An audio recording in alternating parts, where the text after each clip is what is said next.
his lap, cigarettes curling, smoking his political trap. Michael Vass roars through the screen, he flies, painting red and blue skies with his fiery cry. He's the world's watchdog, calling out the bluff.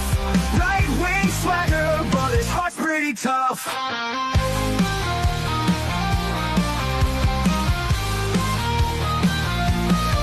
He's a Republican dragon with his truthful slight, fights the battles unseen in the shadows of the night. From policy to passion, he breaks it all down, giving a voice to the voiceless, wearing his crown. Caffeine-fueled mornings, the smoke curls dance, Fluffy at his feet, giving life one more chance. Through algorithms and bias, he cuts straight and clear. Michael's roar echoes in the hemisphere. Michael Vass roars through the screen, he flies, painting red and blue skies with his fiery cry. He's the world's watchdog, calling out the bluff.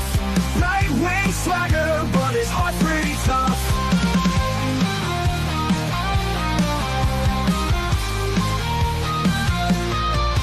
No sound bites allowed is his ultimate creed. A dragon's perspective where facts are the seed. Standing tall on his battlefield of thoughts, guarding the truth that others forgot.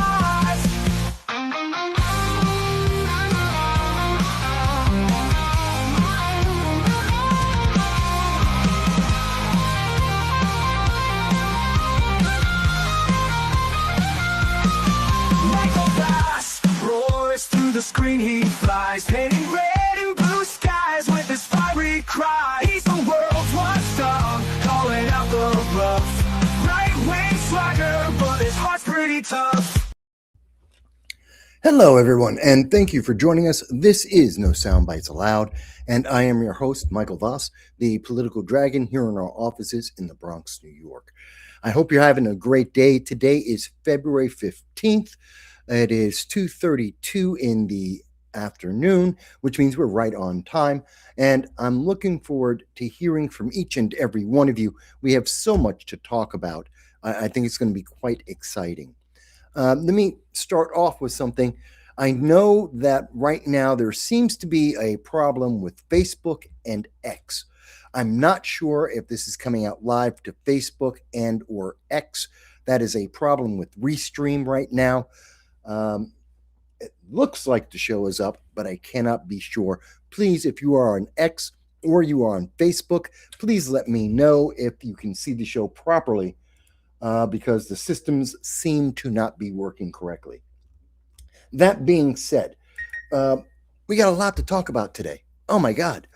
AOC was overseas, and we get to hear her international politics. We get to find out, does AOC have an international idea for a train that can go from Germany to the United States? Does she have another Green New Deal for the world, a global Green New Deal? Well, we're going to find out a little bit about that. We have some news and updates about Mark Kelly. We have some news and some updates on what's happening with Spain and their illegal aliens. In addition to that, there's a couple of other stories I wanted to talk about. What's happening in Washington State with our kids going out and protesting. Is that legitimate? Is that just the teachers? Is that an example of indoctrination? We have some more information going on in reference to ICE in Minnesota and other places across the country. Of course, the SAVE Act. Where does it stand currently, and what will we see happening going forward? Obviously, a very hot button issue, and there's a lot developing with that. There's a few things with ICE, and well, there's a few different issues, and of course, a follow-up on what happened in Canada in terms of the mass shooting. So we're going to try and cover all of that. I'm feeling somewhat better today. My dog is not. Khan, yesterday, Valentine's Day, he officially hit 15 years old. Sadly, he's still in the middle of his medical regime trying to help his pinched back, as I am doing as well. I'm getting a little bit better. He hasn't gotten there yet, so we'll see how that works out. That being said, okay, so For those who are unaware, why do we do this? Well, we come to you. It's been 20 years of political commentary, 9 years of doing this program every Sunday at 2:30 p.m. Eastern Standard Time to reach out to you anywhere in the world. We reach over 100 countries to hear what you have to say. This is a conversation, and we want to hear what you have to say about all the issues that are important to you, not just the ones that I come up with, and whatever's important to you. And if I'm not speaking about it, let me know. We'll talk, because this is a conversation between you and me on what's happening out there and what is going to happen as a consequence of this. And I think it's very important because it is part of our First Amendment right, not just America's First Amendment right, but a global right to be able to speak about the things that affect you. And whether or not your government likes that or whether the internet overlords like that, it is a right, and you should be able to speak about that. So we're going to talk about it. All right, let me jump right into the program here. And, almost forgot. We got a little bit of background, so let me catch everyone up in case you missed it. Tomorrow, February 16th at 7 p.m., my appearance on the program Radically Conservative. It's not really what you think it is, but I was on the BronxNet community TV program, Radically Conservative. It is a pre-recorded show. This is the first of 2 times I appear on the program. February 16th, 7 p.m., I will be on. That will then be on YouTube, and I will be also rebroadcasting it on my channel as well. I hope you all see it first run, and please do let me know what you think of that. Wait until March 2nd. March 2nd, we have an explosive debate. Actually, I got into a debate with a Democrat on the show, and I think that was very explosive and interesting. That's March 2nd, but this is the first time. Also, you may have missed it, but this week, Thursday, I was on with my good friend, the Matthew J. Show, and Matthew did his usual lightning round experience with me again. Nothing but questions that I had no idea what he was going to ask about, because Matthew never tells me what he's going to ask me. And 2 hours of just hitting me with question after question, international, national, everything you could possibly think of. And I got to respond to everything. It was another great conversation between Matthew J. Show and myself. That is both up on X on Matthew's channel. It is also on YouTube and Rumble on my channels. Please do check that out. So I did want to bring that up. Also, you may have seen this week, I brought up, I had a couple of very interesting shorts, as you can see. And we covered a bunch of different issues here. About the shooting, about Antonio Delgado, who's dropped out of the governor's race. We were talking about a couple of different things. And the really big issue is this one you see right here. 13,200 views on, well, let me show you. Where's the audio? To Senator Mark Kelly. He's a former U.S. naval captain. He's retired. And he was one of 6 Democratic senators and 1 congressman who were trying to convince members of the United States military to commit acts of treason against Donald Trump, to not follow orders. Now, this case it's been pursued by Secretary Pete Hegseth with the DOJ, with the military, and trying to bring a court-martial against the senator, as well as recently there has been an attempt to get charges placed upon him in civilian courts. Today, a U.S. District Court judge out of D.C., that's Justice Leon, just came out and said, well, the case is dead. We can't do anything about it. It's a violation of free speech, in his opinion. Now, that has very little to do with the military. As an officer, Senator Kelly is held to the UCMJ, the Unified Code of Military Justice, not the Constitution. And that is a very different system where you are guilty until proven innocent beyond a shadow of doubt. The exact opposite of civilian courts. And a district judge cannot make a ruling or influence a UCMJ court-martial. Can't do it. He has no bearing, no authority, he has no jurisdiction. So even though the media right now is trying to say that Senator Mark Kelly is completely free and clear and Orange Man bad, it doesn't mean anything because this is a military trial. It is not a civilian one. But I look forward to seeing what's going to develop, and I look forward to hearing what you have to say about that. Okay. So pretty straightforward, I think, and very interesting. That has gotten 13,000 views on Instagram, but it hasn't gotten any views on TikTok. Amazingly, they haven't shown it to anyone. And almost as amazingly, almost nobody's been able to see that on YouTube, on their shorts, the YouTube shorts, which is a bit surprising because we have hundreds, over 1,000 different responses to that video you just saw. That's on Instagram. Over 1,000 comments, 13,000 people have seen it pretty much at least once.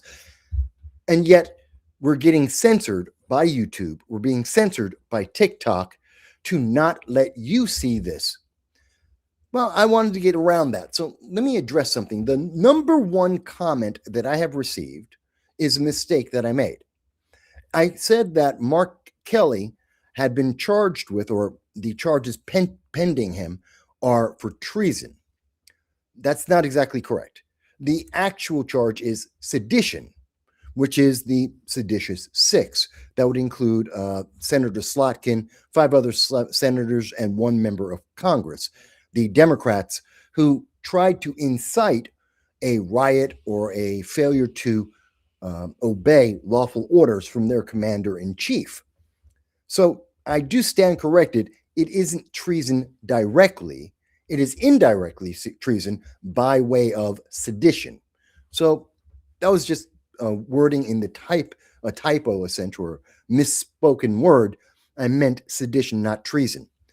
But the bigger issue is that Mark Kelly, according to the Unified Code of Military Justice, is guilty. That is 1,000% correct. And Mark Kelly is trying to fight to stay out of the military courts that he should be in.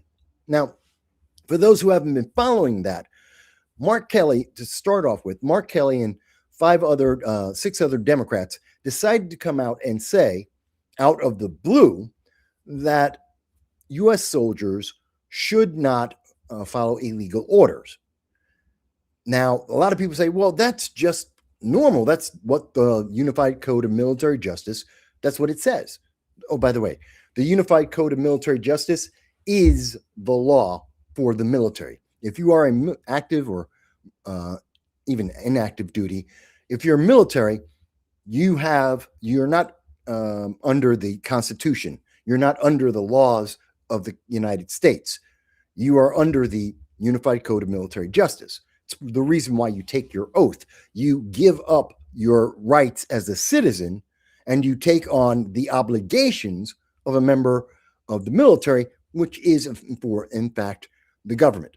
You are property of the United States government. So you have different rules, different regulations. What Mark Kelly did was he basically tried to create an insurrection, a disruption of the lawful order of the military, tried to get people to pick sides based on politics and feelings, which is expressly something you cannot do in the military. Therefore, the correct answer is to strip him of his rank, to call him back into active duty, which officers can be called back in, and to strip him of his rank in a court-martial. That's the right thing to do. And that also affects his retirement, his pension, which I believe should be removed. But people are upset because they're like, oh, no, but it wasn't illegal. For a citizen, no. But for someone who is a member of the military, which Mark Kelly is, it is illegal. The problem I think most people have, and of those several hundred people who complained about this and said, oh, you're lying, you've never served in the military. According to the Unified Code of Military Justice, Mark Kelly is guilty, period, full stop. He is seditious, and that is a court-martial offense, and Mark Kelly will lose that case because of what he did. Whether or not a civilian can do it, different set of laws. Freedom of speech may apply, maybe not, but it's not the same. He's not a civilian, and he cannot be looked at. A military action cannot be looked in that way. Now, this is all revolving around that on the 12th, 3 days ago, a district court judge, a DC district court judge, said that Pete Hegseth is unlawfully retaliating against Senator Mark Kelly over illegal orders video. Now, I have a big difference with this. One of the things that people need to understand is that the DC Circuit Court judge has zero influence, authority, or jurisdiction over a military matter. That's part of the separation. Again, when you join the military, you swear that oath, you become property of the United States government, and none of the laws, none of the Constitution, your freedoms do not apply. The UCMJ applies. So this judge isn't speaking about the military case. He cannot. He has no right, no authority to say anything about it. In fact, he can't say anything that might interfere with a court martial and may influence the court martial. Cannot. Not possible. It is against the law. Most people don't know that. The news media isn't talking about that. Mark Kelly isn't talking about that. He's trying to gain support by ignoring an essential fact that he knows is essential here. What CNN is talking about, while avoiding telling the public critical details, is that it was U.S. District Court Judge Richard Leon. He was speaking about the attempt by the Trump administration to bring civilian charges against Mark Kelly. Now, to be correct, there was a attempt to have a oh God, why am I missing the word? Grand jury. That's it. The Trump administration did try to bring a grand jury charges placed against Mark Kelly. They did not win that. Two different grand juries, they did not go through. But that's because this is a military case. And because military cases, military tribunals can take longer, which the Department of War has the right to do, they went to see if they could get through the civilian courts, if possible, to have two parallel trials going at the same time. They are not. But that does not mean that the military trial has ended. It has not. It is still ongoing. Mark Kelly is still under investigation. He is still pending a court martial and being brought back into active duty service and brought before a court martial where he will lose his rank and he will lose his pension. That's still happening. So I wanted to clarify a little bit of that, because a lot of people think, well, if a district court judge, which is not the same as the Supreme Court, it's not the same as an appellate court, this is the first level of justice of the courts. That's the first level. It can be appealed. It can be overturned. It's not like this is the final be all and end all. But that judge said, okay, the civilian portion is done. News media is not making that clear because they have a vested interest in helping to protect Mark Kelly and what he said. They have a vested interest in trying to make people believe Orange Man bad, that Donald Trump is a bad commander in chief. Meanwhile, Donald Trump has never issued a single illegal order. I want to be very clear about that. Mark Kelly has been asked multiple times by the mainstream news media, what illegal order did Donald Trump issue? There is none. None of the seditious six, not one of those Democrats, can name a single order under the Trump administration that has been illegal. None.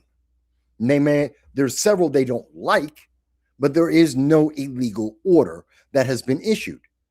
And this is the basis of why Mark Kelly will lose. And I think all of the seditious six, all of those Democrats should lose because there is no illegal order by Donald Trump. There are orders Democrats don't like. That doesn't make it illegal. It just makes it something they don't like. There's a massive difference between the two. So I think ultimately Mark Kelly is going to lose, and he is going to have justice applied to him. He just doesn't like that. He's trying to avoid that. He wants to commit crimes, but not be held accountable, which is very common for many Democrats these days. Many of the activists we see that are burning down buildings, attacking individuals, burning down cars, attacking police officers. That's the left. The right doesn't do that. The right does not do this. This is what the left does, and then they play that they are the victim. Mark Kelly is trying to tell you that he is a victim. He is not. He committed a crime. He knows he committed a crime. He wants to get away with it. But that's to other people on Instagram. People have seen this, and people are saying, well, Mike, you lied. I didn't lie. I misspoke. Most people don't know what the laws are on sedition, and most people are calling it, is it treason or is it not treason? And I was just going with the common wording, but I did misword it. So I will admit, I should have said sedition and not treason. They are two different things, essentially going to the same outcome. There we go. Hey, I'm not above I got to say, I am not above being corrected when I am wrong. When I make a mistake, if I misstate something, or if I'm completely wrong on an issue, tell me. I'm happy to hear that. Again, this channel is a conversation. And if I'm a human being, I'm one man, and unlike CNN or ABC, I don't have 10,000 employees. I have just me. So if I misstate something, if I misunderstand an issue, if I am not up to date on all the news, let me know. I'm happy to hear your arguments. I'm happy to be corrected when I am wrong. I'm not above that. I wish many of our other politicians could say the same thing. So let's move forward a little bit. I do find it interesting, though, that YouTube and TikTok and Facebook, they're denying people the opportunity to hear this channel, hear some of the short videos that we do, and deny people the opportunity to make a comment. That censorship does concern me. Just because the mainstream media, overwhelmingly, 80%, support Democrats and Democratic ideology, that doesn't mean I shouldn't be able to speak and that you shouldn't be heard. That is wrong. And the fact that on Instagram, 13,000 people have seen that video, and we have about 100 people who've seen it on YouTube, and no one, I think one person, has seen that video on TikTok, there's something wrong. There is something wrong. It's not that this isn't an important issue. It's that you are not being allowed to hear the information and to make a decision. They're making the decision for you, and that is dangerous. Okay, let me move forward. Let's talk about international policy. For those who don't know, we talk about foreign policy on this program quite a bit. I'm pretty up to date on most of the major international issues, at least in dealing with the United States. And one of the big ones that's happening right now is Iran. Right now, the United States has one aircraft carrier division that is outside of Iran as we speak. We have a second aircraft carrier fleet that are coming into that same region over by the Straits of Hormuz. The Strait of Hormuz, which is incredibly close. It's right across the street from Iran, to threaten them. Now, why is Donald Trump considering using United States aircraft carriers to engage with the Iranian government and or to drop bombs again? Well, there's a couple of things. One, nuclear weapons. That's a ongoing, continuous problem with Iran at this moment. But there's another reason as well, one that isn't being spoken about very much. And you can see that in CNBC in their talk. They really don't mention. There is an ongoing, for a month now, actually since late December, Iran has been killing its own people in the tens of thousands. Some 35,000 Iranians have been arrested, basically overnight, just been arrested and thrown into jails, and they have disappeared. The government literally is disappearing their people. And there are some, depending on which source you look at, somewhere between 7 and 35,000 additional Iranian citizens that have been killed, absolutely permanently killed. Now, it's very difficult, and you may say that's a very wide range, 7,000 to 35,000. I've seen some estimates as high as 55,000 Iranians have been killed. That seems like a huge swing. Why is it so wide? Because Iran has turned off the internet in their country, and they have a blackout on the news media, and they're preventing people in the country to speak to each other, as well as the international news media, to find coverage, credible, readily available coverage. That's what dictators do. Not like here in the United States, where you get to call Donald Trump a dictator on YouTube and everyone gets to see it and comment. See, that's not a dictatorship. That's just someone you don't like. That's just politics you don't agree with. A dictatorship is what's happening in Iran right now. That's an authoritarian government. It's a theocracy, but it's also authoritarian. They blacked out the internet. They've blacked out the news media. They have not informed the public. They have arrested people off the streets for no reason whatsoever, and they are killing their own people. That's authoritarianism, not Donald Trump, not the United States. There is a massive difference between the two. So we have aircraft carriers there, and we have warned Iran that if we become aware that this is an international crisis, if tens of thousands of Iranians are being killed and all of this is happening because the inflation rate skyrocketed in Iran. That's it. Iran made bad business deals. They had a bad economy, and interest rates went sky high. The exchange rate, I believe, is 1 million rials to $1. It is insane. It is higher than the exchange rate with rubles to dollars back in the 90s when the Soviet Union was still in power. It's enormous. It's an insane exchange rate. And so the people are suffering because with catastrophic inflation, well, the ability to be able to buy food is almost non-existent. It's very much like the Weimar Republic, where we see that people would use wheelbarrows full of money to be able to buy a loaf of bread. That's the situation that the Iranian people, to pretty accurately, describes the situation that the Iranian people are going through.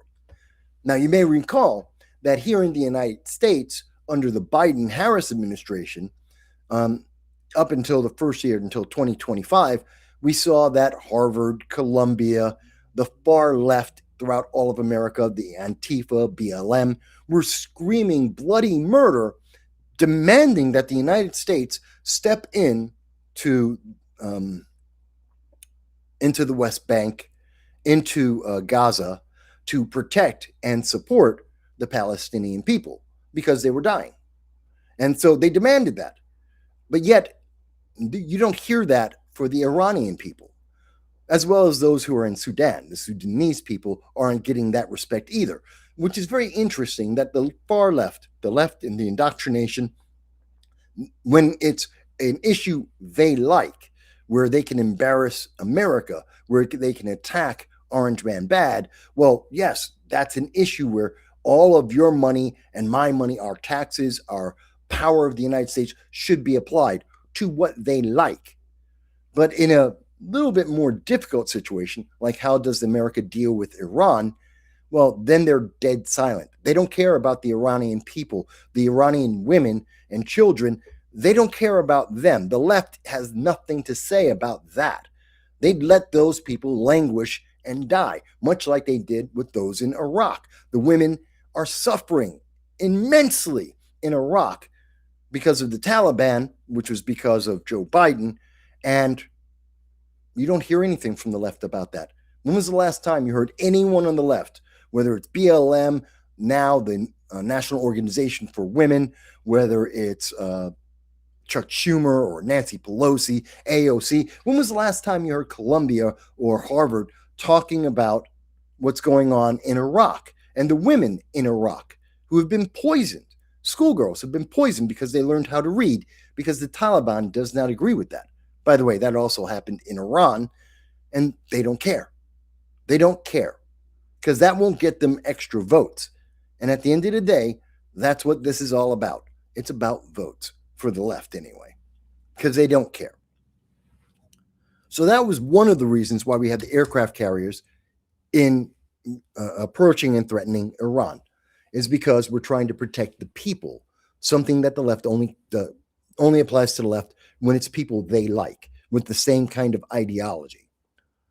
The other reason why we have aircraft carriers over by the Strait of Hormuz threatening Iran is because nuclear weapons. Because we are in ongoing discussions. In fact, Iran has decided to start nuclear weapons talks or development talks with the United States to distract and to remove the pressure from Iran killing its own people. Literally, Iran saw the world was paying attention and said, hey, how about those nukes? Let's talk about nuclear weapons reductions and prevention. And that started that.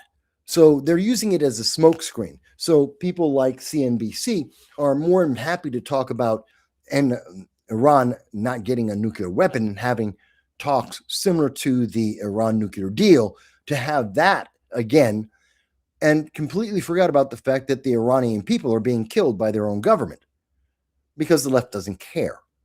They can make more donations. They can potentially, the left can gain more power talking about nuclear weapons, which they can then link to Obama and say, well, Obama was right. Look, Donald Trump is making a nuclear deal. Should have stuck with Obama's deal, and Trump is orange man bad. That's their angle. Why? It reinforces the left. It has nothing to do with the people. It has nothing to do with safety. It's about power for Democrats in the 2026 midterm election year.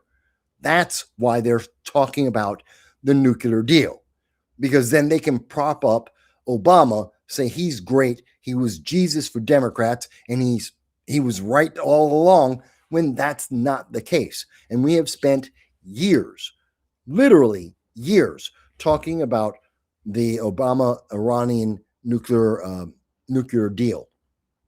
It was a horrible deal. And one of the biggest problems is missiles.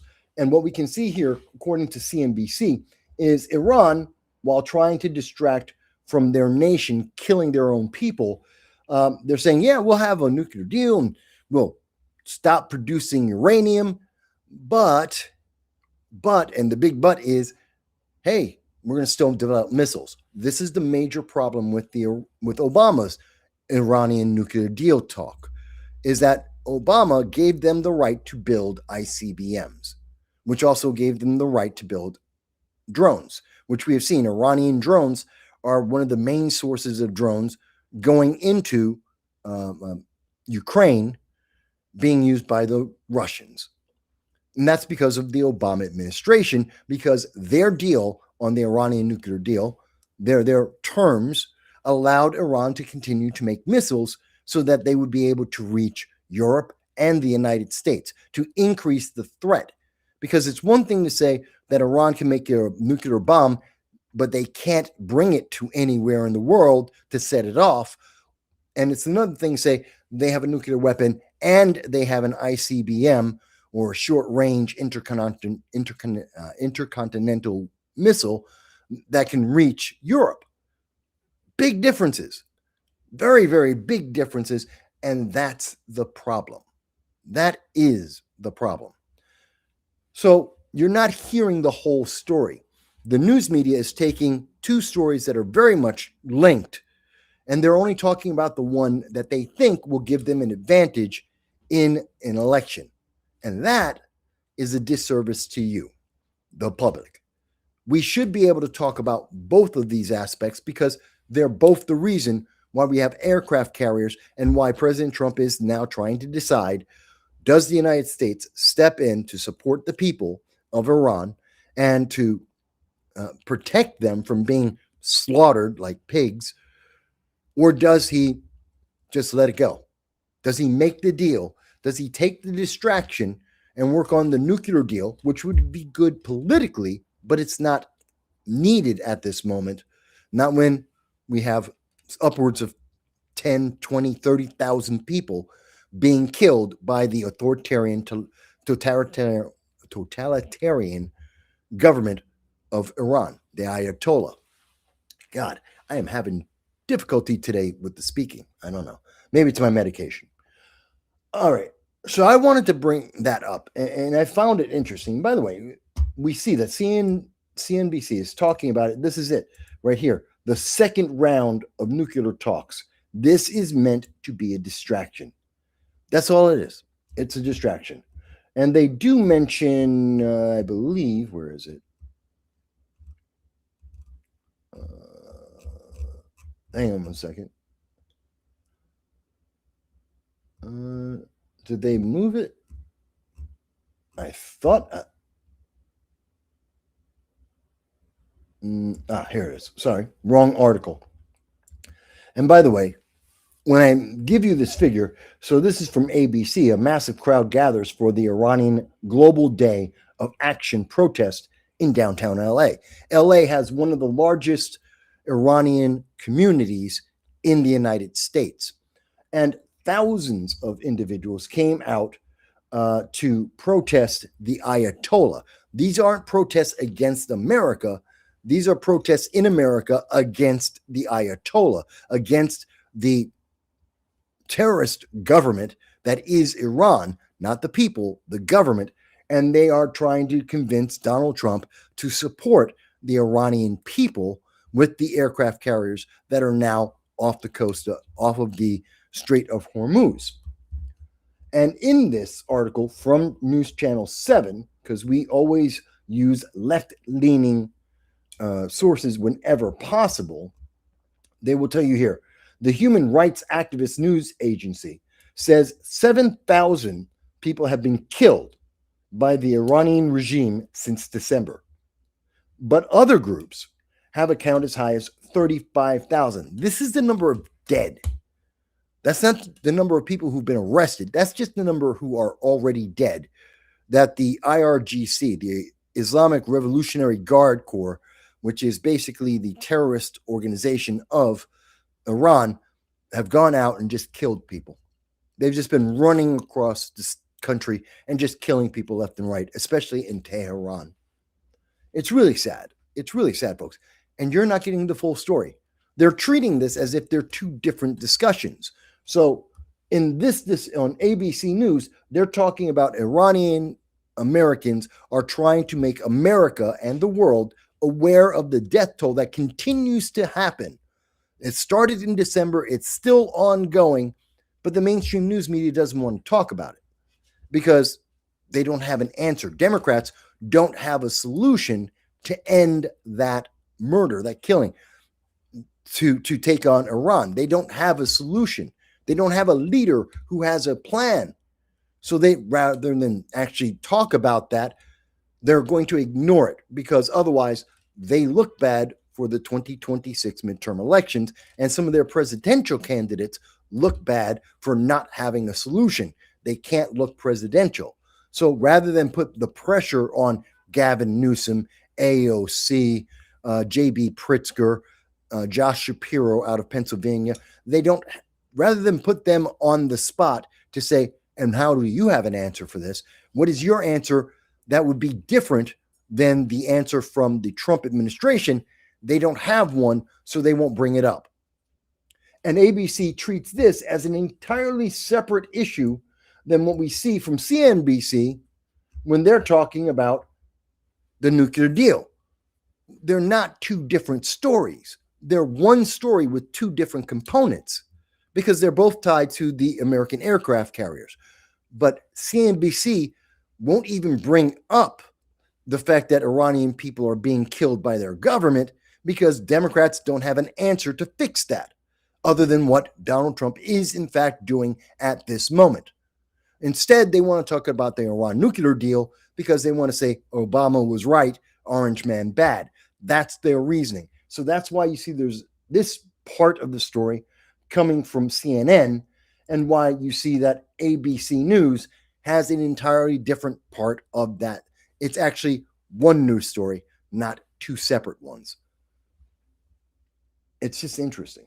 Now, mind you, if you disagree, if you think I am wrong, I am always happy, I am always willing to have a conversation with you, my audience, and to say, hey, maybe we got it wrong. Am I misunderstanding it? Do you see why I say this is all one news story? Why this is really the news story of why are U.S. aircraft carriers going into the Middle East? That's the actual news story. And the reasons why that's happening are people being killed and the nuclear weapons discussion, or nuclear weapons development. Those are two aspects of, or motivations for, the U.S. aircraft carriers going into the Middle East. And we have covered, what was 2 weeks ago, that Saudi Arabia has already been saying the United States must take action. We have the support of several nations in the Middle East, the UAE, the United Arab Emirates, and the Saudi Arabia, several nations there, Qatar as well, that are in favor of the United States taking military action against Iran to save the Iranian people, to depose the Ayatollah of Iran. They support us completely, and they are encouraging us to take military action. But Trump hasn't made a final decision on this yet. He's trying to see if diplomacy and the threat of action by the United States will be enough to sway Iran. And then he has to further ask the question, does he emphasize the nuclear weapons disarmament or prevention, development, the end of the development of nuclear weapons, or does he prioritize getting the government to stop killing its own people? Which one is the priority? Which one is the long-term benefit to the United States? It is a difficult question, and it is a question Democrats have no answer for. Again, you can ask Gavin Newsom, you can ask J.B. Pritzker, you can ask Josh Shapiro. These are three of the leading names for the 2028 presidential run. Not one of them or any other leading Democrat has an answer. They have no solution. And so rather than have a solution, the news media doesn't want to talk about it because it would put them on the spot. I find that quite interesting. Okay. So that's a little bit about that. Now, again, if you think I am wrong, if you think I've misunderstood, I will be happy to have that conversation with you. Bear with me a second. Yes, my arm is killing me. I tell you, it sucks. I'm almost 58. Pinching a nerve in your back and your shoulder. Long-term heal. It's been 2 weeks. Still hasn't healed yet. It's terrible, folks. But I will do what I can. And yes, for someone who's about to be 58, I do look good. Yes, I do. But anyway, I think the next thing, and we're going through, it's probably not going to be that long a show today. But I think the next thing that we would want to talk about is something that I thought was very important. And that's what's happening with AOC. Again, I mentioned there were many people who are looking to set themselves up on the Democratic primary, the 2028 presidential run. All of the Democrats are trying to figure out, do I run? Do I not run? Will I have support? Will I not have support? Some are saying that Kamala Harris is thinking about she could run again. They're trying.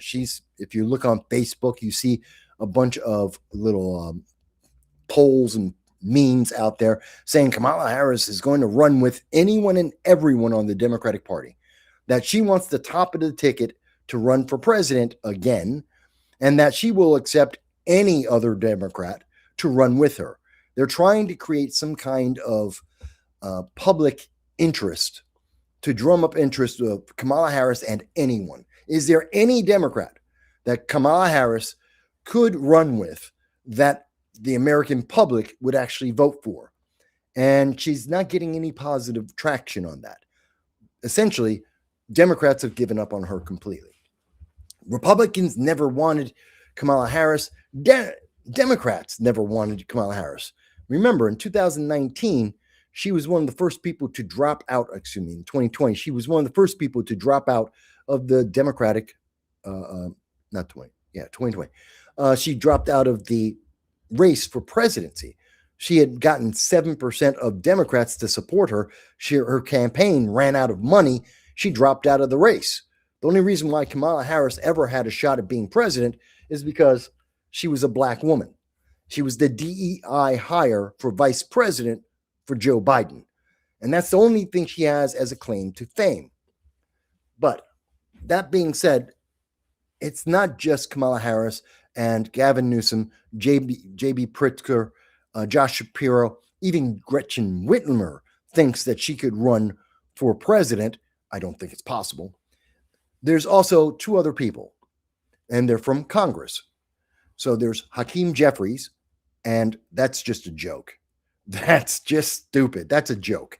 Hakeem Jeffries thinks that he could run for president, being on the progressive ticket. It's never going to work, never going to happen. He will never, ever get to be nominated by the Democratic Party. And then there's AOC, Alexandria Ocasio-Cortez, who is in charge of the New York 14th District. She's a congresswoman for the New York 14th District.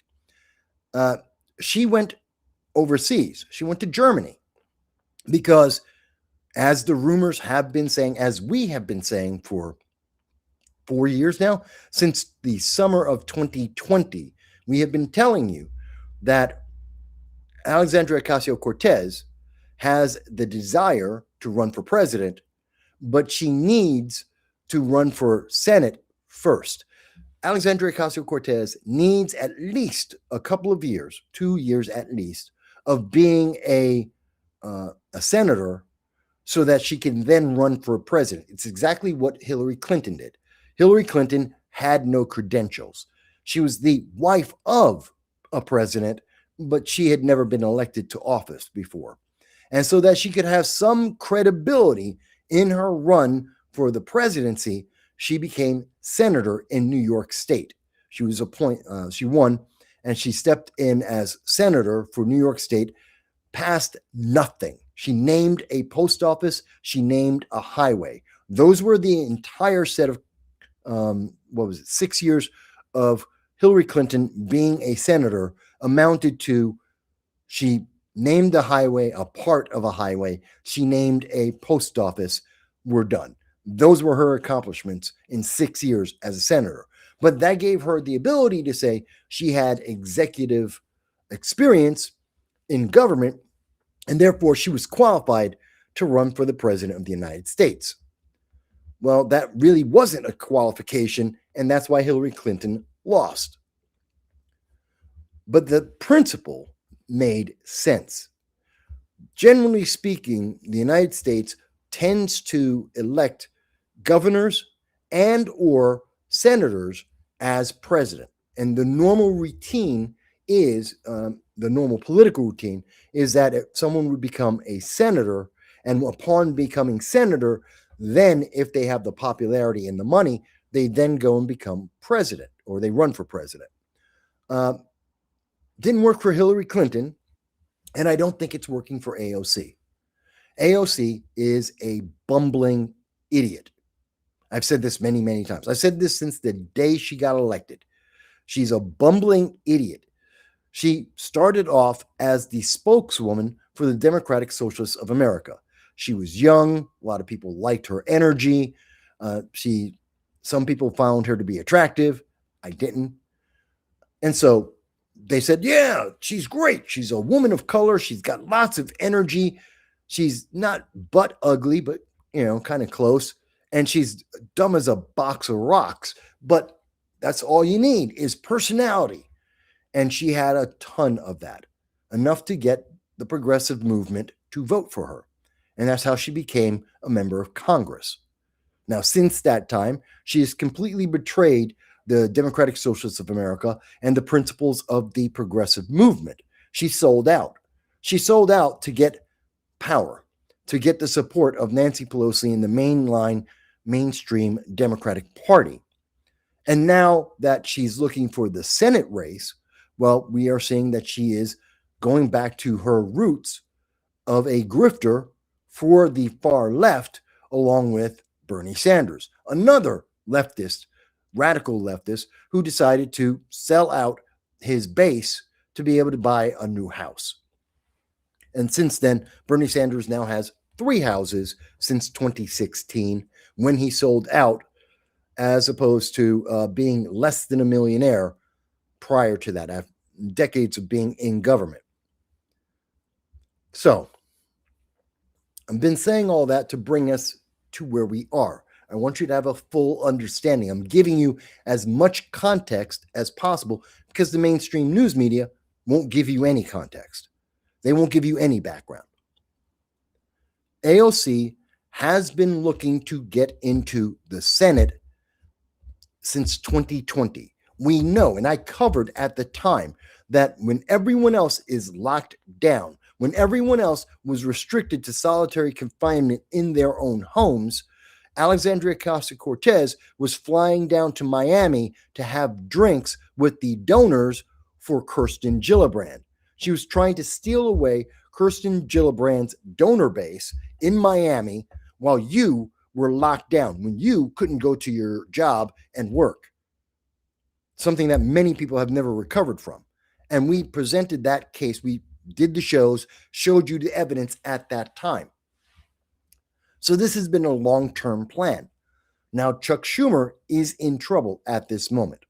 Kirsten Gillibrand is an unknown. And the rumor mill is that Kirsten Gillibrand is going to retire and AOC will take her place. That would be able to allow her to get a seat in the Senate, which would then set her up for 2032 to run for president.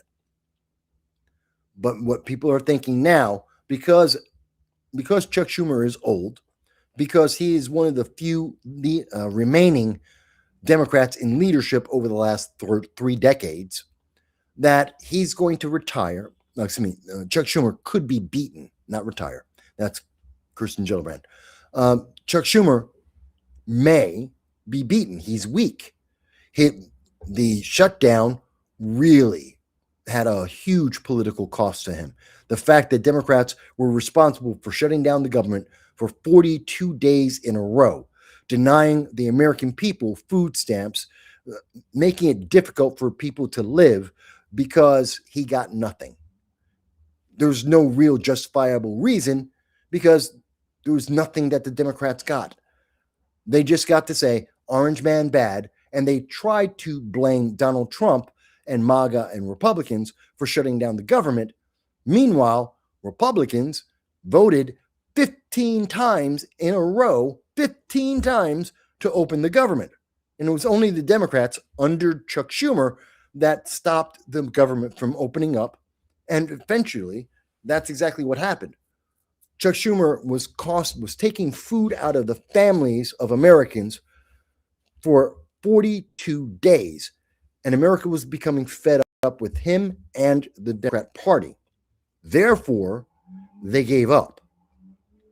That makes Chuck Schumer politically weak. And he hasn't fully recovered since that time. And now we are in another government shutdown. It actually started at the end of January, and we are now day 15 into the next shutdown. You haven't noticed it yet because it's starting with DHS and some other departments. We'll talk more about that in a little bit. But that's something that is the legacy of Chuck Schumer. That means it's an opportunity for AOC. AOC decided to go to Germany. And that's where we pick up here with this very interesting piece. So there was the Munich Security Conference, MSC, took place, happens every year. And Marco Rubio was there. He was talking on behalf of the United States about the future of Europe, Germany, economics with the United States and our European allies. It's funny. Alexandria Ocasio-Cortez, who is representing the 14th District of New York, she is a Queens-based congresswoman. She has nothing to do with international politics. Nothing. There is no connection between Europe and the Bronx, and in particular, her part of the Bronx. Her community in the Bronx, in Queens, has no impact. Whatever happens at the federal level is going to happen. There's nothing for the constituents. This isn't to a benefit of anyone except the political career of Alexandria Ocasio-Cortez. And she went to Germany. God knows who paid for it. It is most likely that Alexandria Ocasio-Cortez took taxpayer money and donations to her congressional campaign and used that to pay for her to go to Germany to represent herself and to be embarrassed. Again, this wasn't the United States government. She wasn't sent by anyone in the government. She didn't represent the United States in any way, shape, or form. She didn't represent her constituents in the New York 14th District in Queens. She represented no one. She just went there on her own because she has a political ambition. Fine. I'd be okay with that if she spent only her money. But she didn't. She didn't spend her money. And let me say as a caveat, I cannot confirm at this moment, but it is my strong belief she used your taxpayer money to go to Germany to push up her political career rather than spend her own money. And that is bad. This is what she had to say. This is one of the first questions she was asked in Germany. And I want you to hear this. It is really crazy. And it isn't getting as much press as it should be. The mainstream news media is not talking about this with AOC. And it's absolutely important that they do. Would and should the U.S. actually commit U.S. troops to defend Taiwan if China were to move? I think that this is such a, I think that this is of course a very long-standing policy of the United States. And I think what we are hoping for is that we want to make sure that we never get to that point.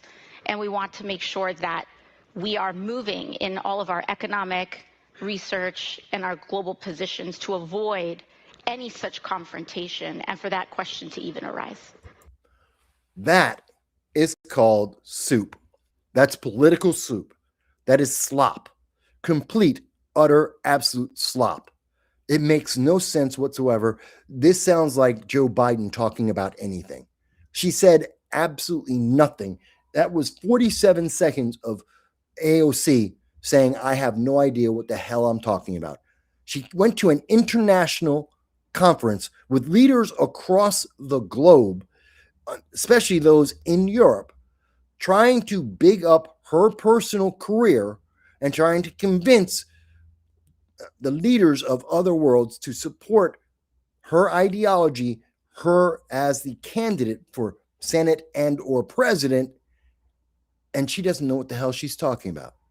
She is this is as bad as when AOC was saying that the Green New Deal, we'd be able to build a train going from New York to Hawaii, building a train across the Pacific Ocean, which is absolutely asinine. It's a stupid idea. But yet she did propose that and tried to get that passed into law. It completely and utterly failed. It was an embarrassment to her, as it should be. And this is yet another embarrassment coming from AOC. She doesn't know what she's talking about. I don't know why people think she's so smart.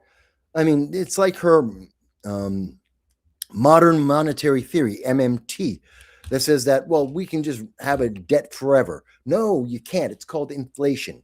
That's literally the answer to all the money problems in America, the way to fund her progressive grab bag of ideas. According to AOC, it's modern monetary theory, which means print money. Just keep printing the money because no one will ever call the debt. She completely ignores, but that's inflationary.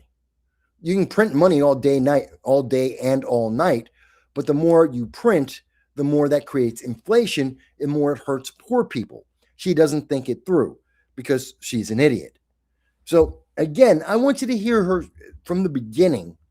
She is being interviewed. She has been given one of the biggest softball questions you could possibly get on international politics because she wants to look good. All she has to do is be halfway decent on this softball question, and she would be in great position. This is a layup. Here it goes. Again. Would and should the U.S. actually commit U.S. troops to defend Taiwan? Again, this is the Taiwan issue. We have heard from Kamala Harris, Joe Biden, Nancy Pelosi, Chuck Schumer. The leftist idea about this is pretty solid. It's pretty well known. And everyone has talked about it. I have talked about it on this show many, many, many times over the last 5 years, if not the last 10. And I have covered this many times. Anyone who covers politics, and in particular geopolitics, the international foreign policy of the United States, everybody knows the answer to this question. Everyone has, and it doesn't matter what your answer is, everyone has an answer. Japan has an answer to it, which was, we just saw Japanese Prime Minister Takaichi. She came out, her answer is, we're building a military. We're building a military so that if China attacks Taiwan, we're sending our military. That is an act of war against Japan to attack Taiwan. That's her answer. We have a similar answer coming from President Moon out of South Korea, saying that if China goes into Taiwan, that South Korea will find that to be an act of war. By the way, the United States has treaties with Japan, with South Korea, that mandate that the United States must go to war if Japan, it's actually called the Treaty of 1960. The Treaty of 1960 says that if Japan goes to war for any reason, right or wrong, any reason, the United States will take the side of Japan in that conflict. We're mandated, we're obligated, we have a treaty. It's not a question, we have to do it. That's reason enough. So you should know about Taiwan. And most people don't realize we have a treaty with Japan that says that. Literally says, I think it's item 3. There's like 5 items. I believe it's item 3 of the U.S.-Japan Treaty of 1960. We are obligated to take their side.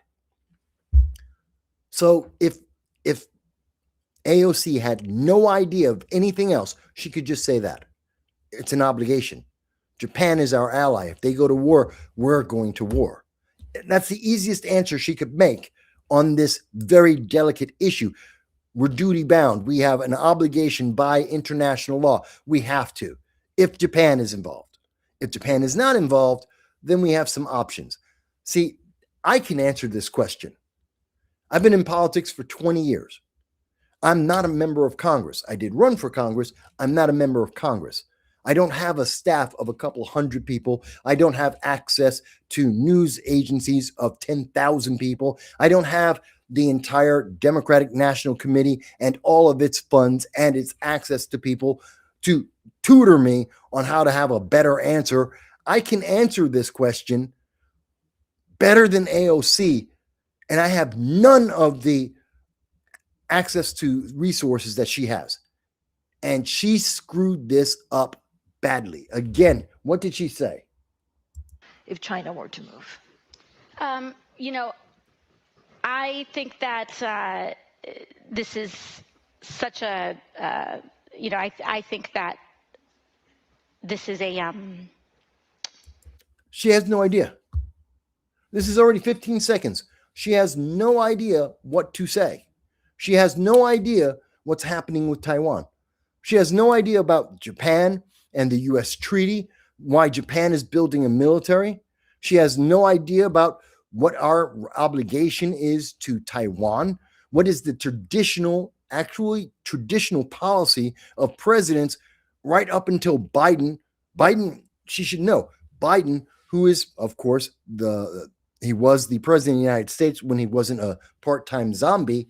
He said straight out that the United States would go in and defend Taiwan if China were to go and try and take it over. She doesn't even know what her own party said. She has no idea. But wait, it's not over. She's going to stumble some more. This is, of course, a very long-standing policy of the.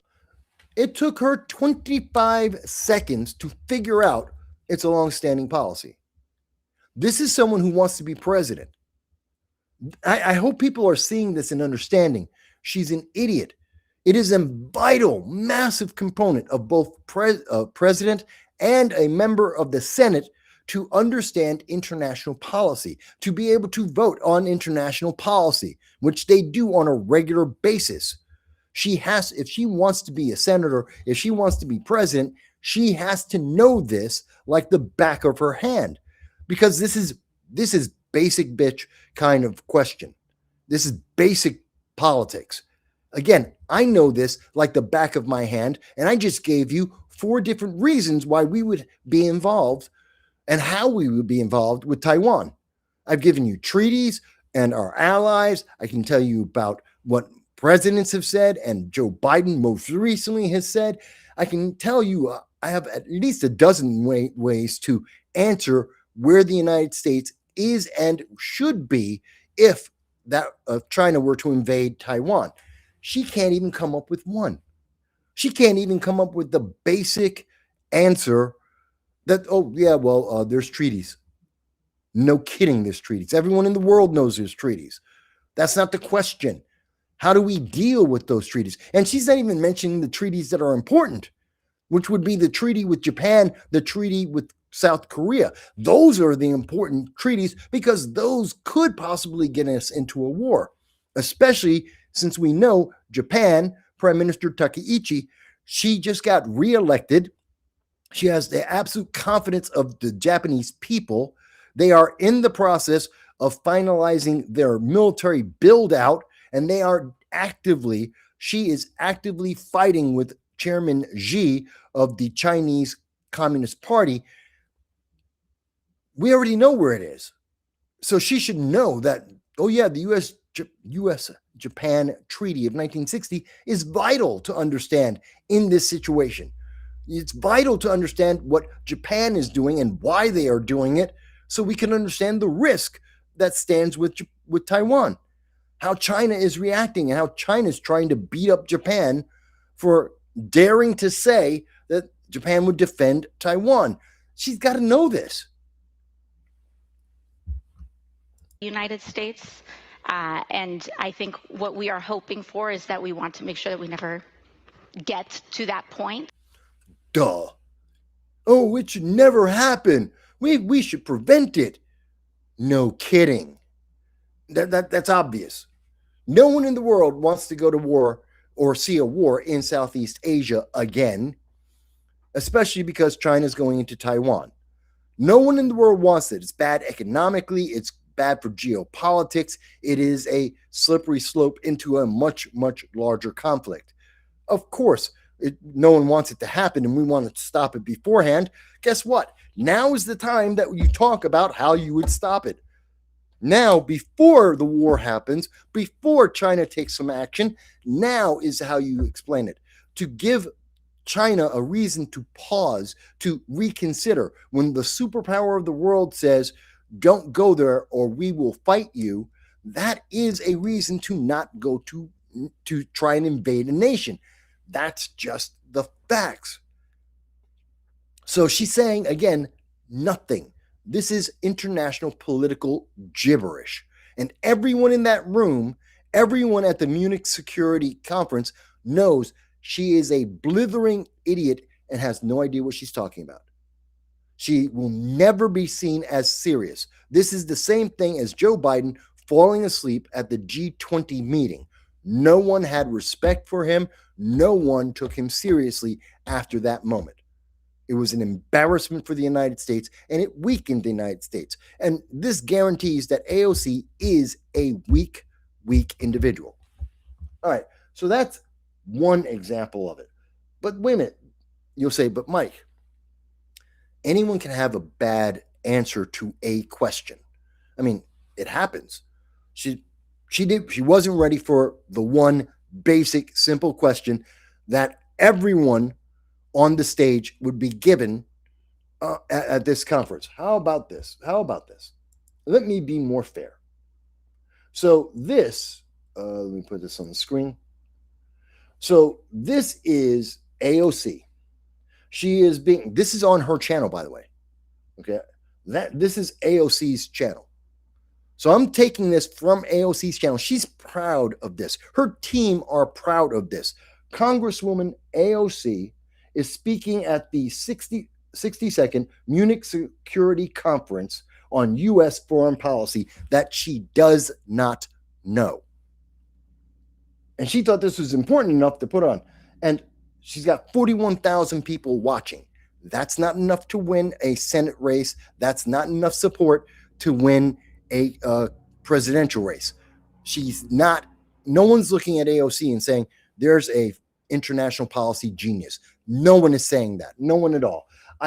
She's got 1,800 likes. That's not a hell of a lot. And I wish I had the app to find out how many dislikes she has. And maybe if there's someone in the audience that has the dislikes, I'd like to see that. But here she goes. I want you to hear this. I think it's really, really important. But Governor, do you think we're in a post-rules-based international order? Are we there yet? And what comes after it? Yeah. Okay, so I'm giving you full context.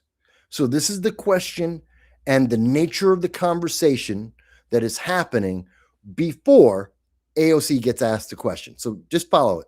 I hope not. I don't believe that we are. And but I certainly think that that's open to debate. Congressman, do you think we are in a new world order? We keep on talking about this new world order. Yeah. So the question is, are we in a new world order? Are we authoritarian in America, essentially? Let's see what she says. No one really knows what it is. No, and I think, I think that Prime Minister Carney's remarks at the World Economic Forum were words that rung around the world in raising this question. What did Mark Carney say? She goes, well, the words of the Canadian Prime Minister, well, they rang around the world. What words? What's the sentence? What's the quote? What did Mark Carney of Canada, what did he say that proves that we are in this new world order? Is the fact that Mark Carney is a socialist, just like Justin Trudeau, and he has the backing of France, that they're all part of the new world order? Is that what she's saying? What specifically are we talking about? AOC isn't telling you anything. Again, this is completely vacuous. There is no substance to what she's saying. She is gliding by on useless chatter, filling up air, and trying to make herself look like she's intelligent, to make herself look like she knows what the hell she's talking about. She has no clue what she's saying. Let's go on. Question. But I think that also in his remarks, as well as part of this larger conversation, there was this undertone, this undercurrent, this suggestion that it was a rules-based order sometimes. Really? So the world, politics before Trump was rules-based. Does that include, I don't know, Iraq? Does that include Afghanistan? Does that include Vietnam? Does that include the Korean War? What are you speaking about? When are you speaking about that The world was in a rules-based order under everyone except Donald Trump. Are you sure about that? Was that before or after Donald Trump being the 45th president? Was that the case under Obama? When Obama, who was being called internationally Obama, because Barack Obama would drop dozens of bombs, mostly in Yemen, but throughout the Middle East and around the world on suspected terrorists. Was that rules-based? Because she's trying to allude to it being, well, this is Orange Man bad. It's Donald Trump. And since Donald Trump got back in 2025, well, all the rules went out the window. Are you sure about that? What about when we saw Barack Obama bombing American citizens who had never been arrested, had never been charged with crime, and he blew them up at a wedding in Yemen because of suspicion of being a terrorist? Yes, Obama did in fact do that. Is she talking about that being okay and what Trump has done is not? Does that make sense to anyone? She's not being clear. And she's smug. Look at her face. She thinks that she got a gotcha here. She's like, oh my God, look at this. I got Trump. Yeah, he's such a bad guy. She doesn't understand what the hell she's talking about at all. And she's acting smug like she knows it all.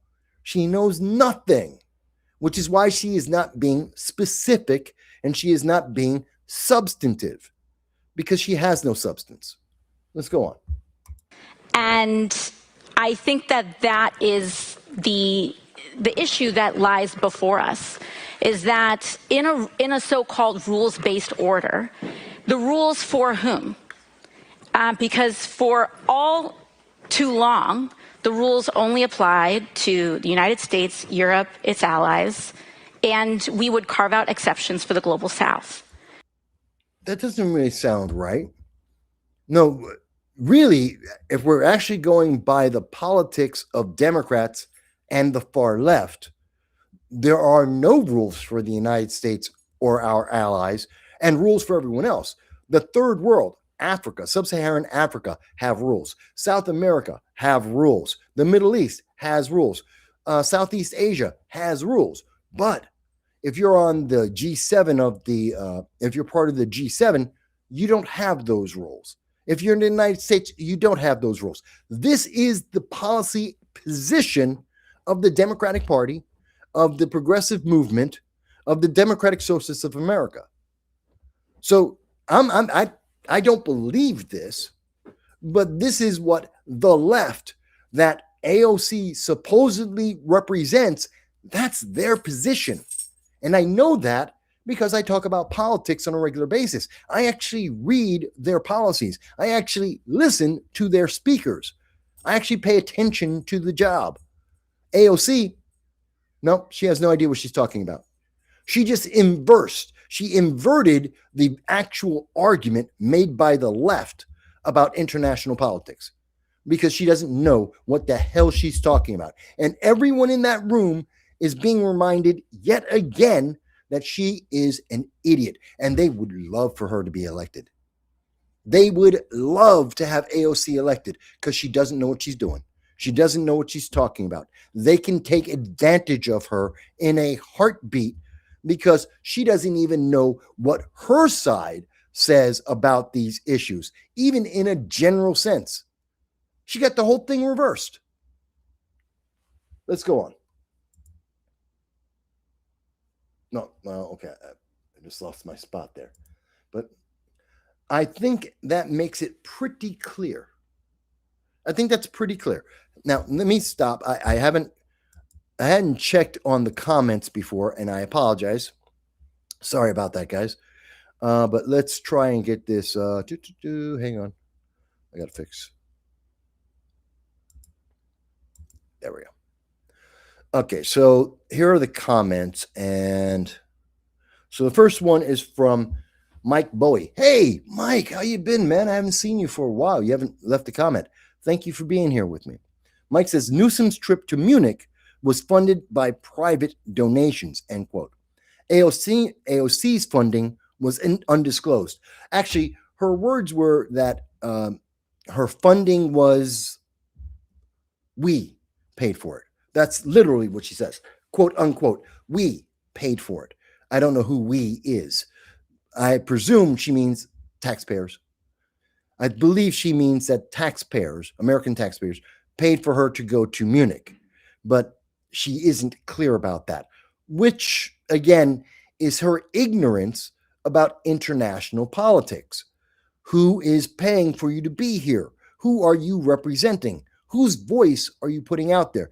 Because she's not speaking for herself. This is part of her campaign. So who's backing up her campaign? Who does she owe a favor to let her into Munich to embarrass herself and America? That's a very good question, Mike. We don't have an answer. And Greg Newsom was just as bad, but she's worse. So Chuck is with us. And by the way, when you see the Monday opinion, the Monday opinion roundtable that I do every Monday, tomorrow, 7 p.m., when you check that out, well, I'm with Chuck from Long Island, and he's actually Charles Guaria. And so I go on there and speak with him. So hopefully you'll check it out tomorrow at 7 when I'm on with Chuck from Long Island.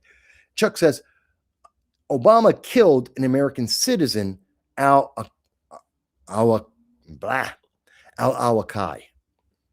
Yes. And that was over in Yemen. He illegally bombed him with a drone. You're correct. I did not forget that. A lot of Americans have forgotten that. And they think that when Obama goes around and he says, my administration was perfect, everything went perfectly well, there was no problems whatsoever, except you were killing American citizens. And by the way, there wasn't just one American citizen, although Al-Awaki, that is hard to say sometimes, Al-Awaki, he was just the most well remembered because he was the one who was hit by a drone bomb during a wedding full of civilians. Yeah, it was horrendous. User has been banned is with us, and he says, makes perfect sense. Rules for thee, not for me based order. Yeah, there is a bit of that. Let's see. Chuck goes on to say, no trial before peers. They just had him killed. Yes, that's true. They used bombs. They used the drones to kill him. It's sad, really. It really, really is. So I find it interesting. I don't know. Maybe it's me. Hang on one second, folks.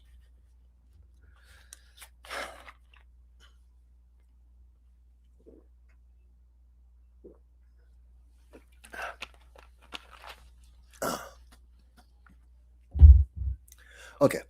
Sorry. Yeah, it was just my arm is all over the place. So I needed to take a pause for a second there. A little bit of pain. Anyway, so I found what AOC was saying is embarrassing. And yet the left, the far left, the Democratic Socialists of America are going to tell you that AOC is brilliant. She has never been brilliant. She has never been good in politics. She has never passed a law. Her ideas are insane, if not insanely idiotic. And she has embarrassed America. Her going to Munich and saying what I have just shown you, and there is more, she is embarrassing the United States. And the rest of the world is just so happy. They're so eager that she could possibly win because they can manipulate the hell out of her. She doesn't know what she's talking about. So that should mean, I believe, that AOC should never win a Senate race. She should never be allowed to get past the first round of a presidential nomination. She should be laughed out of Congress. That's what I ultimately think. She is a grifter. She has already betrayed her core constituents. She has betrayed the people of the New York 14th District. She is out for money and power for herself. And she is more than happy to embarrass and endanger the United States. I mean, I don't know how else to say it. I just don't know how else to say it. If anyone disagrees with me, If anyone says, no, Mike, you just don't understand. AOC is brilliant. She's great. Okay, explain it to me. I've given the background. I've given the context. I've shown the videos, multiple questions. How am I wrong? What is it in everything that I've gone over that I have misunderstood? Looking at her history, her record in Congress, her statements around the country. How did I misunderstand anything about AOC? I haven't. She's an idiot. She doesn't know what the hell she's talking about. She's just very, very good at mugging at the camera so that she can get donations. She has convinced a huge swath of progressive Democrats to believe she's a woman of color. Therefore, that means she's qualified, which is stupid. Makes no sense. It is part of their dumb ideology that, she's a woman of color. Can't critique her. Yes, you can. Can't question her. Yes, you can. And you have to support her. No, I don't. Because being a woman and a woman of color are not reasons. They're not qualifications for anything. For nothing in life whatsoever. So, and the fact that her history, her record in the job shows she's inefficient and ineffective. She cannot pass any bill, and she doesn't listen to her constituents.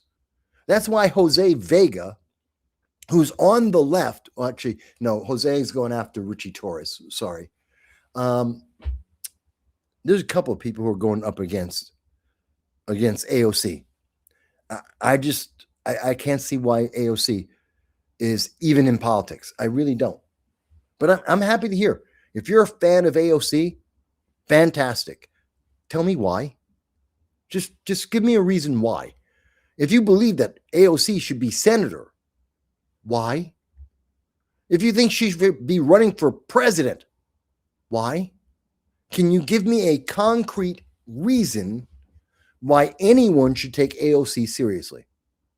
That when I say anyone, not just her constituents in the Bronx, I mean people in Kansas, people in Iowa, I mean people in Hawaii. Why would Canadians or Mexicans, why would Somalis or Laotians, people in the Middle East, China, the EU, why should any political figure in the world think that or believe in AOC? I understand they'll believe they can control her. I'm absolutely sure they think that they could manipulate her, but why would they respect her? She has no substance, none. I'm gonna love hearing some of the comments. Someone trying to explain to me that no, Mike, you just don't understand. She is brilliant.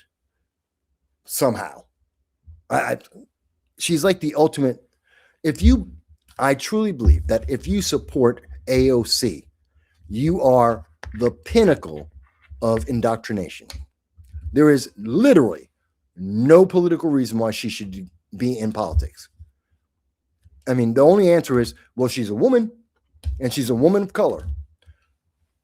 Oh, what's that supposed to mean? What is conveyed by being a woman does not make you smart or dumb in and of itself. Having a suntan does not make you smart or effective in and of itself. Unless maybe if you're a swimsuit model, that's it. Okay, you're a swimsuit model. Having a good tan may be important to the job. That's not politics. It's just not.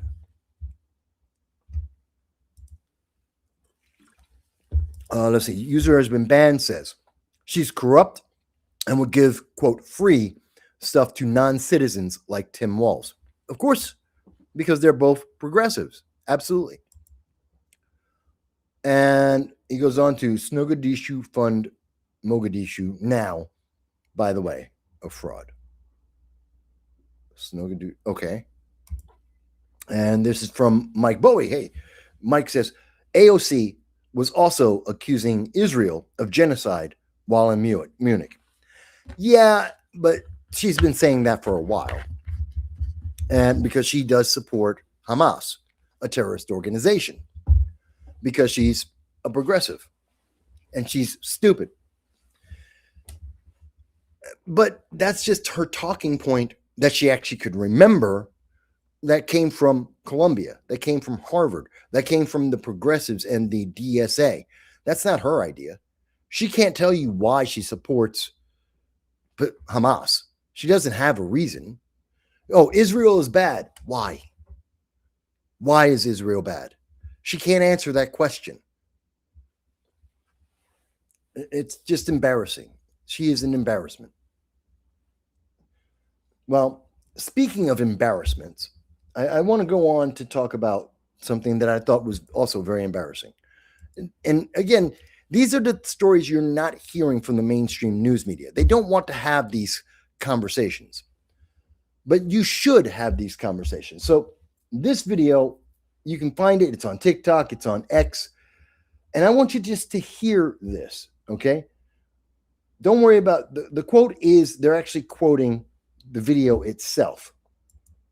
And I want you to see this. This is from Olivia Jensen, apparently. Apparently, Olivia Jensen put out this TikTok here. So let's listen to it. This isn't where I live. Now, as you can tell, these are law enforcement. So they're either Border Patrol and or ICE and or Department of Homeland Security, but they are law enforcement. She knows this because she is an activist, and she is there to follow these officers, to antagonize them. She's basically trying to do what Renee Nicole Good did. She's trying to aggravate them, instigate some kind of criminal action so that she can have that recording posted like this so that she can be famous. That's her goal. She wants to be insta-famous. So here we go. So she's mad at, let's call them ICE. They could be Border Patrol, DHS. We're going to call them just ICE in general. And so she's mad at them. That's fine. This isn't where I live. Do your parents still pay all your bills? No. Because I wouldn't be surprised if that's the case. If my parents paid all my bills, We just want to make sure you got home. this isn't where I live. It's okay, Olivia. We appreciate it. You can go talk to them. Well, This isn't where I live. So if this is not where your vehicle's registered, you might want to look that up with their state. It is, buddy. My address is correct on my ID and where my car is registered. Okay. Good try, though. All right. Thanks, Olivia. Do you feel strong or what? Okay. Did you just notice that? They said, okay. Both sides were a little snarky. Olivia's being snarky. The ICE agents are being snarky. Fine. They're annoyed with each other by their mere existence. Okay. But they're walking away. They checked that her vehicle was properly registered. They checked on who she was because she's following them with the intention of who knows what.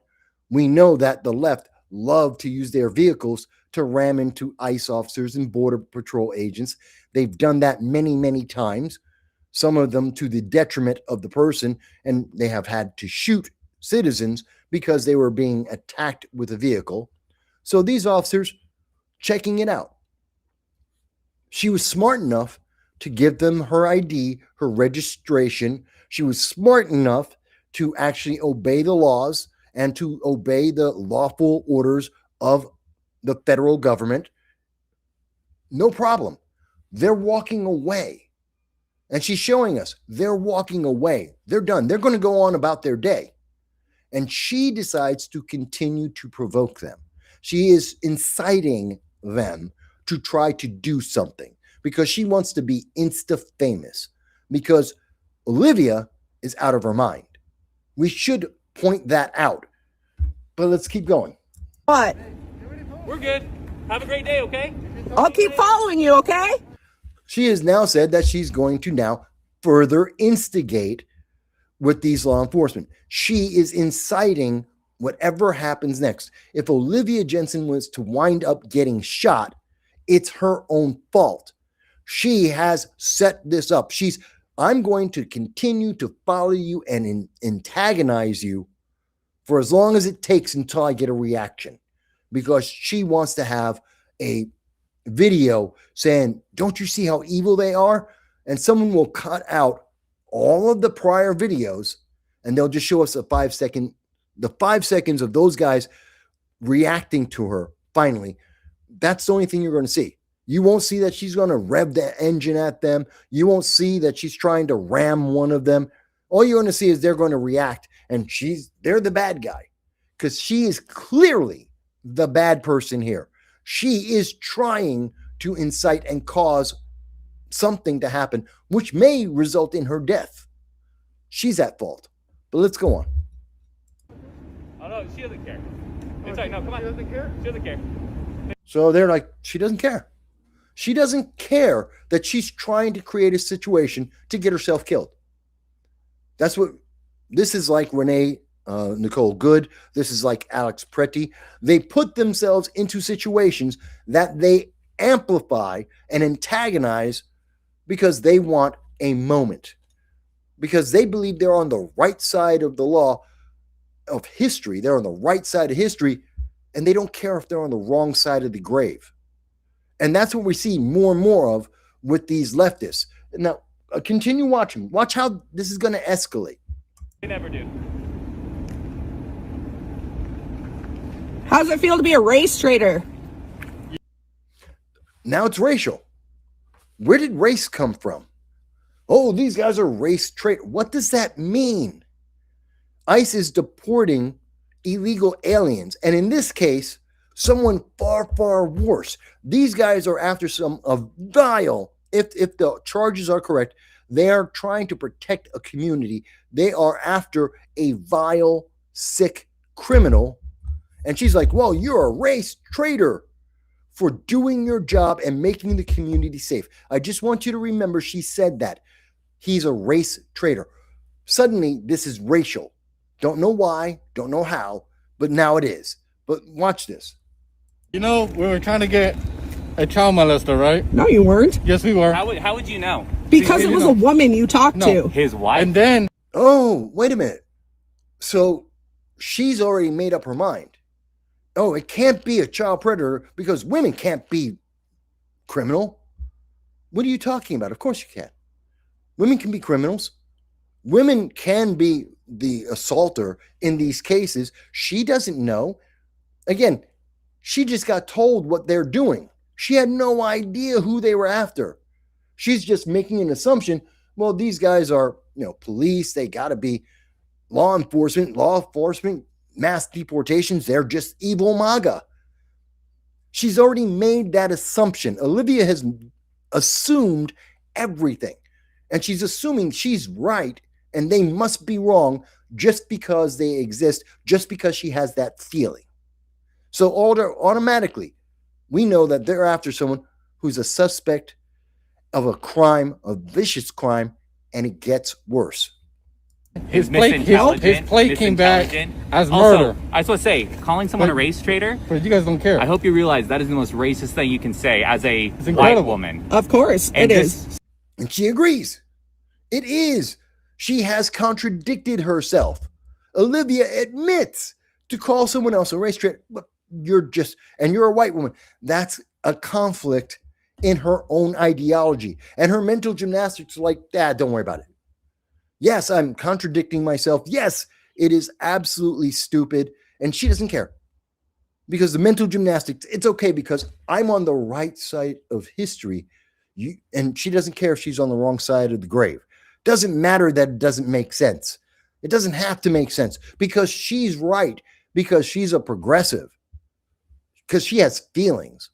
Let's see how much worse it gets. So, this isn't a good look for you. You think I care about my look? No, trust me. When you guys it is evident by how you look, you don't care. I like that. That's a good burn. That's a good burn. That was a good burn. I like that. Get that, trust me. No, that's what I'm saying. I'm just saying this, trying to be a social warrior. If you actually cared, you probably would care about the child who got raped and also the person who got murdered by the person that we were looking for. But now we have an idea. They're tracking down an individual that killed someone and assaulted a child. Olivia is now trying to impede and harm these law enforcement as they try to remove a murderer and someone who assaulted a child.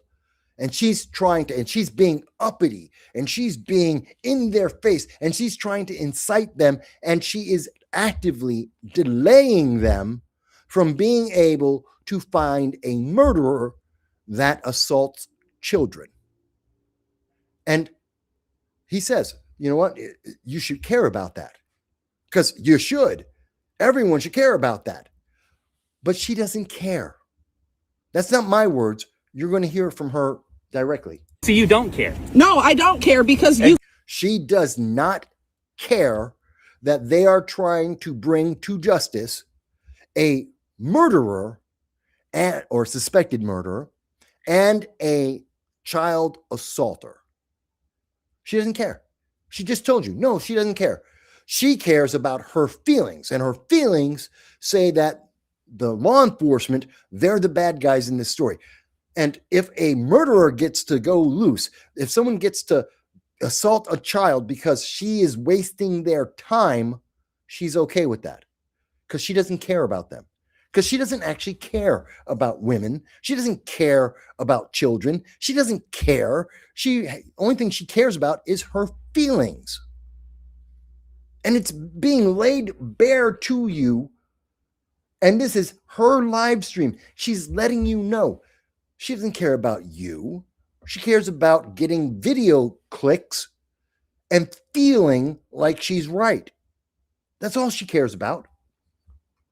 Guys, Thank you. just try to detain legal immigrants. None of you actually give a shit. Really? If you were here, Does it matter if it's a legal immigrant or not? Does it matter? He didn't say that this is an illegal alien, but let's assume it's not. They're after a murderer, an accused murderer, and a child graper. Does it matter the citizenship of that individual? If this guy is from, I don't know, he's from Brazil, or the guy they're after, does it matter if he came from England, or if he came from Brazil, or he came from China, or he came from the Philippines? Does it matter? Does it somehow change?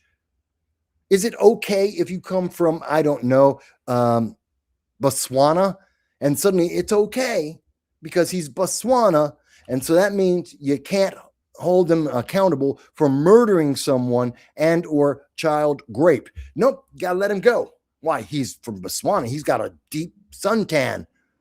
That's stupid. That makes no sense.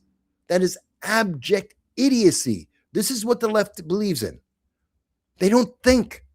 They don't think about anything. It's all about that feeling at that moment. And she's happy to tell you she doesn't care. here to get illegal, violent immigrants off the street, that would be fine. That's not what you're doing. It's not. No. She doesn't know what they're doing. They had to come up and tell her what they're doing.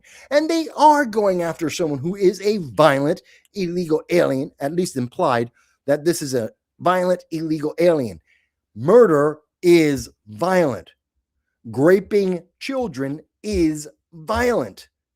So by Olivia's own definition, she should not be bothering them. They're doing exactly what Olivia wants them to do. And Olivia is so dumb. She is so blinded by feelings. She doesn't even understand that they're doing what she's asking for. This is how indoctrinated these people are. Hold on, it's okay. She You said need to it's back not. up. It's not. It's not what you're doing. Just so you know, if you were to spray that, you would be arrested. That's fine. Okay. Don't come close to Well, me. we're gonna tell you this. Stop following us. No, it's not illegal. So you don't want us to come close to you, but you keep riding our tail. I have given you plenty of distance the entire time. Okay, just so you know, if you do impede, I want you to hear this. Me following you is not impeding. If I'm you well aware of my rights, buddy. If you impede, you will be arrested. I have not I'm just impeded. letting. Notice when it's on the left that they have these very different rules. about how the law is supposed to be interpreted, and it's always in their favor because of their feelings. This isn't even Olivia Jensen. People who know this woman who put up her own video, this is her live stream. It's like, okay, maybe she's a wonderful person. Maybe she's Mother Teresa and most of the time. But I can tell you, I can't stand her. She's an idiot, ruled by her feelings, doesn't understand the situation she's putting herself into. She is injecting herself into an attempt to bring a murderer, or at least accused murderer, to jail, to prevent someone from child raping again. And she knows this now. She didn't know it before. She just had a feeling that, well, they're law enforcement, so they're just bad guys. They're actively trying to save the community, to help women and children. And she's like, doesn't matter. Doesn't matter at all.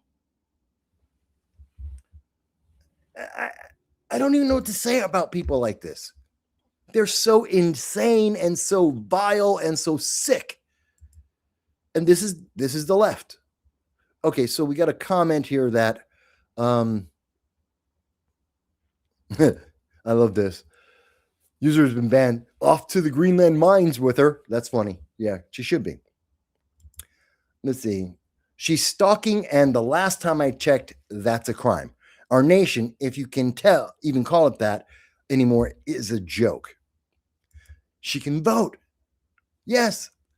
Someone who is that dumb of the law, someone who is not considering any of the consequences of the actions being taken, Olivia couldn't think 5 seconds past herself and her feelings to understand, wait a minute, they're trying to get rid of a murderer. By her own definition, that's a good thing. Go after the violent criminals. They are. Oh my God. Then why is she bothering them? This is exactly what she would want them to do, and that's what they're doing. And she's like, not good enough. It's not good enough, because it's never good enough for the left. It's never good enough.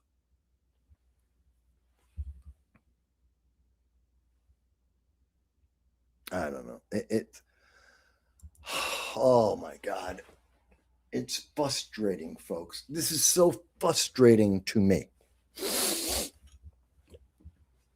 This is the links for all of this. Everything I've shown you, whether it's AOC, whether it's this Olivia woman, all of it is going to be in the description after the show. You can see this for yourself. You can watch it for yourself and make up your own mind. I'm just presenting it to you. There are no edits in these videos. I'm not editing anything. I'm showing you what they're saying. And they will get millions of votes. They will get tens of millions of dollars. I can't get to 5,000 subscribers. I want to get to 5,000 subscribers. I'm trying. Guys, help me. Hit the subscribe button. But look at this. Something's wrong with our nation. Something is wrong with our nation. And I don't know how to deal with it. What is this? User says, I feel bad for any man she shacks up with. I am pretty confident that Olivia, who did that live stream, she doesn't have men in her life. I feel confident. I don't know.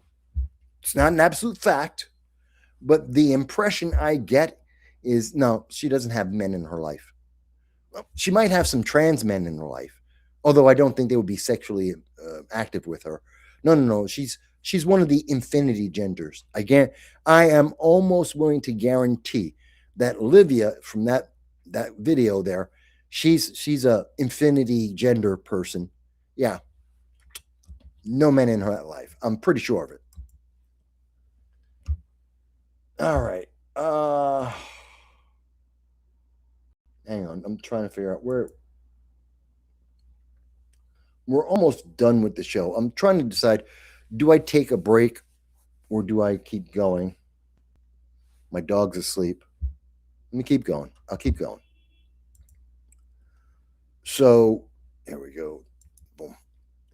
I just saw this moving forward because I'm frustrated with that. But let me move forward. It's a very frustrating show today.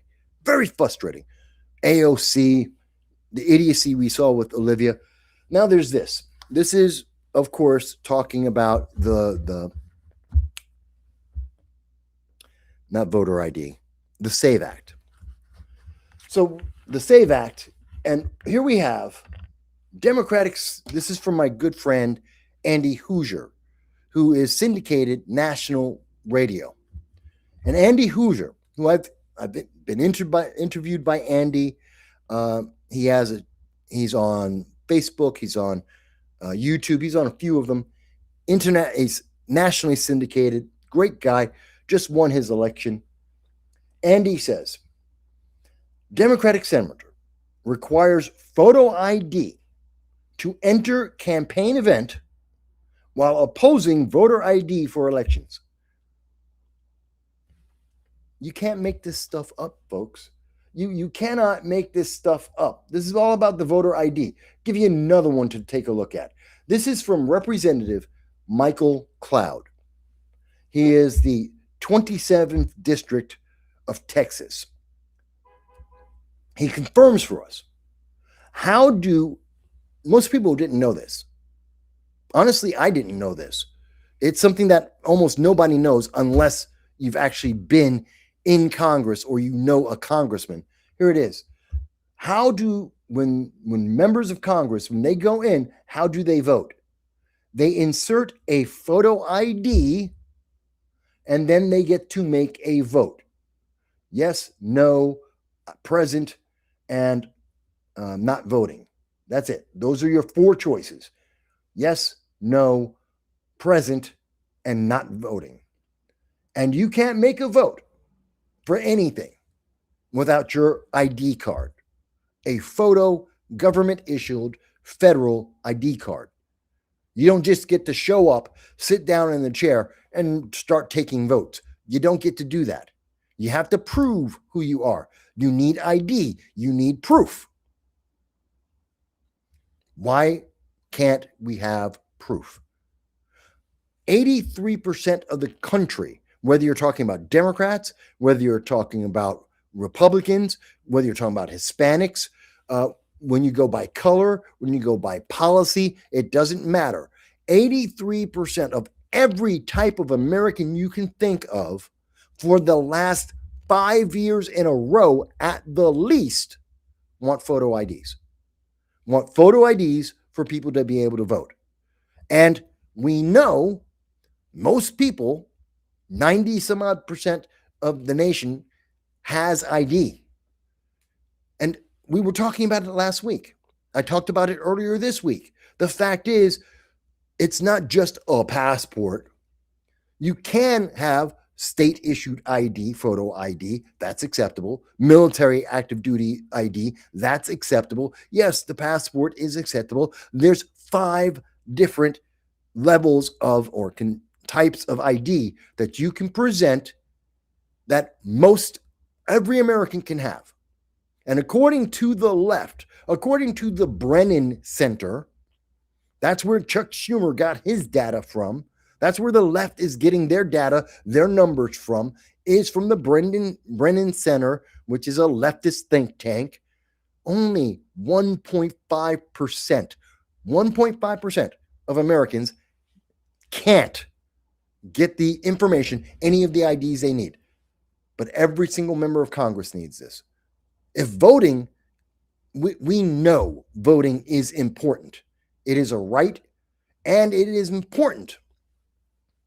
So important that we want to make sure we get it right. We want to know that we got the right person voting.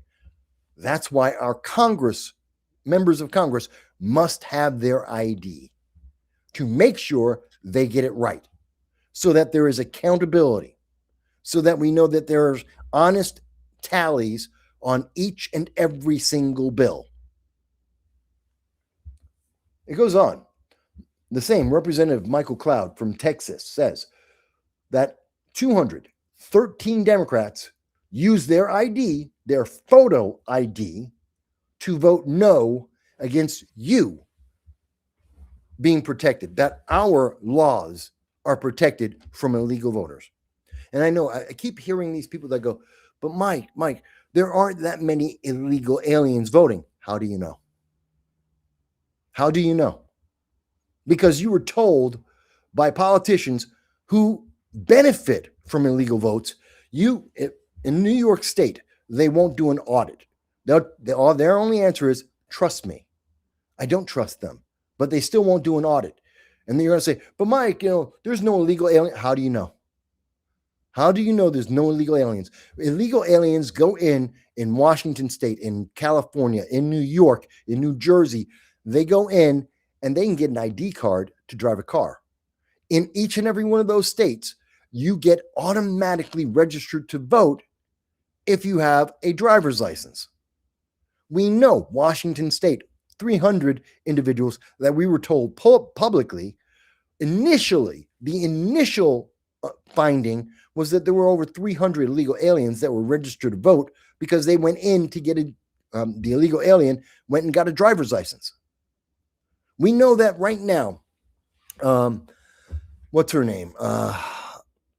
Adrian Adams, who's the lieutenant, who plans to be the lieutenant governor for Kathy Hochul, the Democratic nominee for the 2026 governor's race. She actually wants to let illegal aliens vote. She fought for illegal aliens in New York City to vote, which would have skewed the results. Doesn't make any sense, folks. This is not in our best interest. It is not good for our nation. It is not helping anyone. Not in the least. Hang on, let me show you this. So there's a couple more comments here. So user says, makes sense.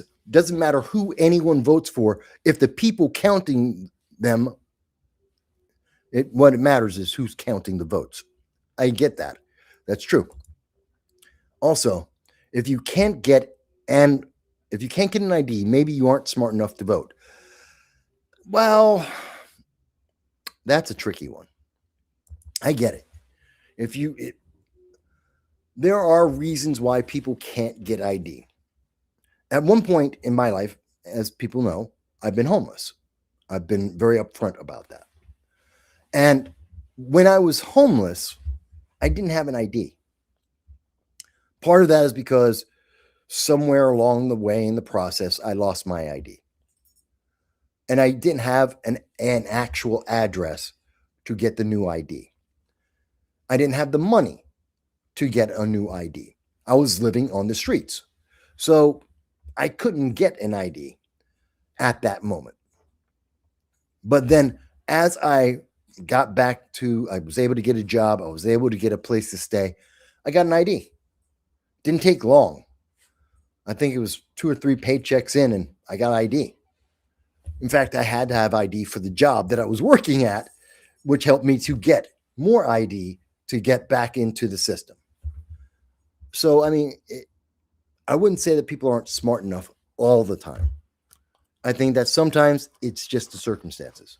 Sometimes it's just the circumstances.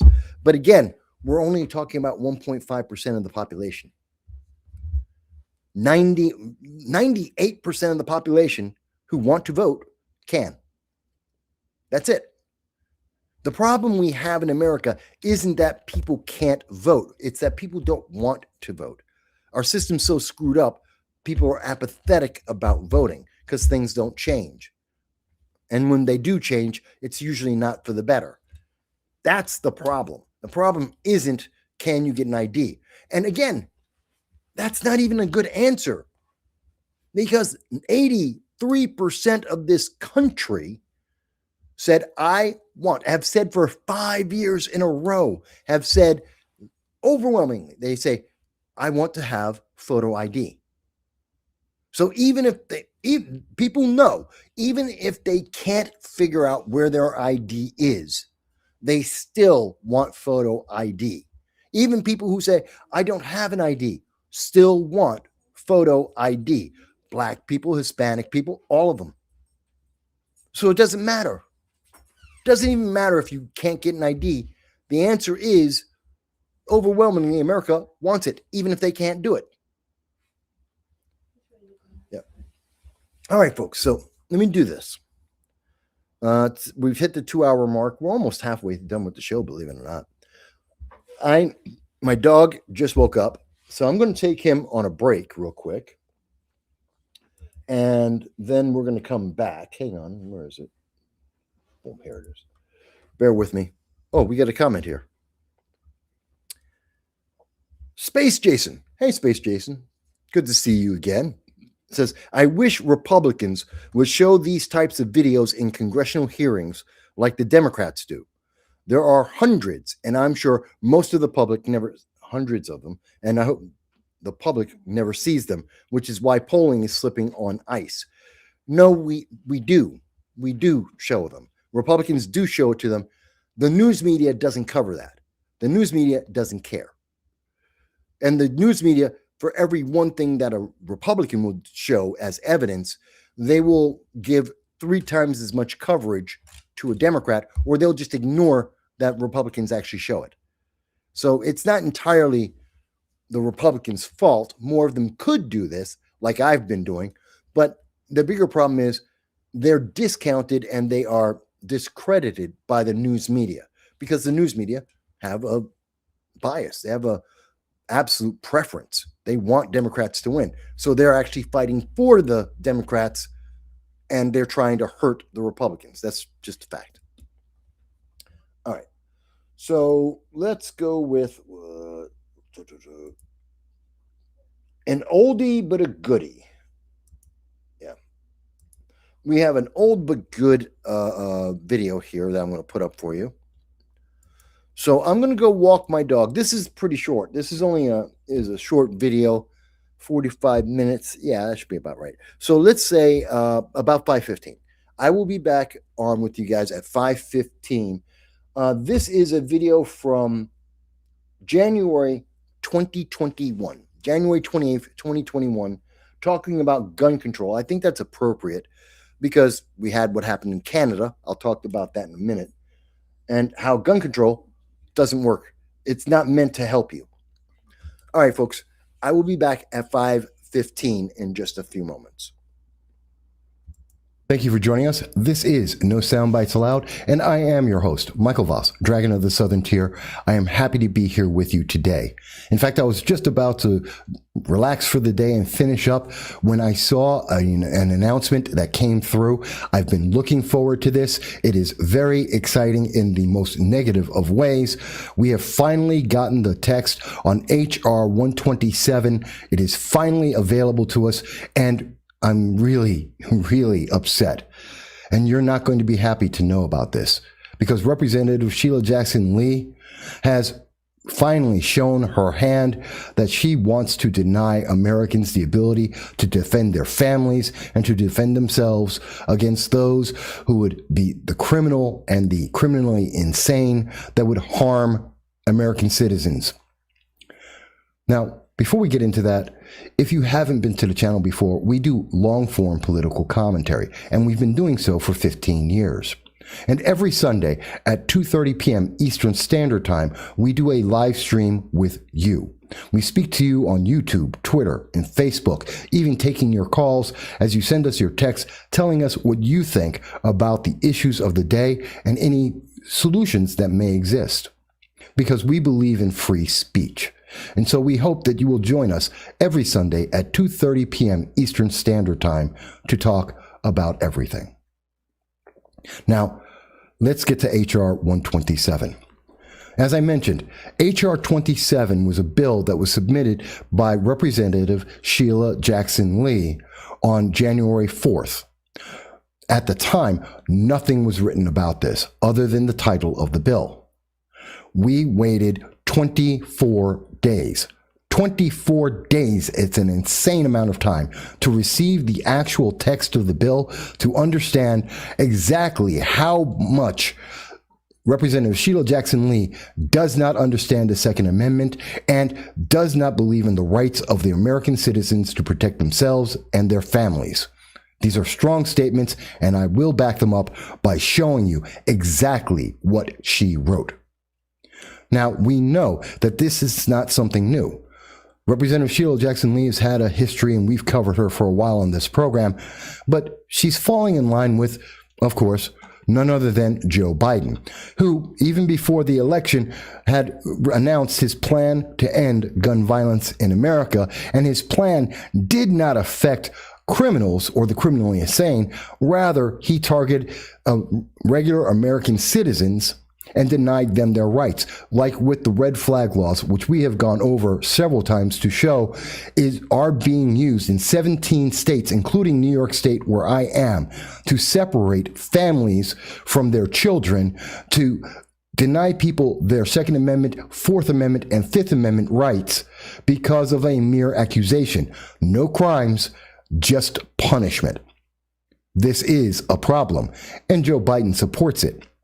In fact, Joe Biden even supports the idea of using states and localities, local government, to buy and take possession of firearms from American citizens who have committed no crime. This is troubling. This is troubling because the Second Amendment is very clear.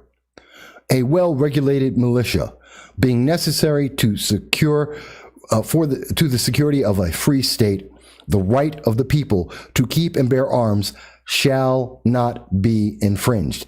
It is as clear as day. You have a right, and it has gone through the Supreme Court many, many times. The Second Amendment is not about hunting. The Second Amendment is not about target shooting or sport shooting. The Second Amendment is there to protect you, so that you are able to protect your family, yourself, and your property against those that would take it from you. And that includes the United States government or any government that would try to impose their will against you. Now, I understand this is a very sensitive subject. There's a lot of people who are very concerned about this. And concerns can be discussed amongst civil-minded individuals who look at all of the details and all of the facts. That is not the case when we speak about Representative Sheila Jackson Lee. Representative Sheila Jackson Lee and the other anti-Second Amendment advocates in America, they just want to take away your rights. They just want to deny you the ability to protect yourself. Not only to deny you the ability to protect yourself with a firearm, but as we have covered in this program before, to deny you the right to even have a bulletproof vest to protect yourself passively, as we have seen with New York State Bill A352. This is a troubling trend in America. And it's a trend that's been going on for quite some time, because as we have shown, Sheila Jackson Lee, she doesn't know what she's talking about. As an example, we will play this from 2019.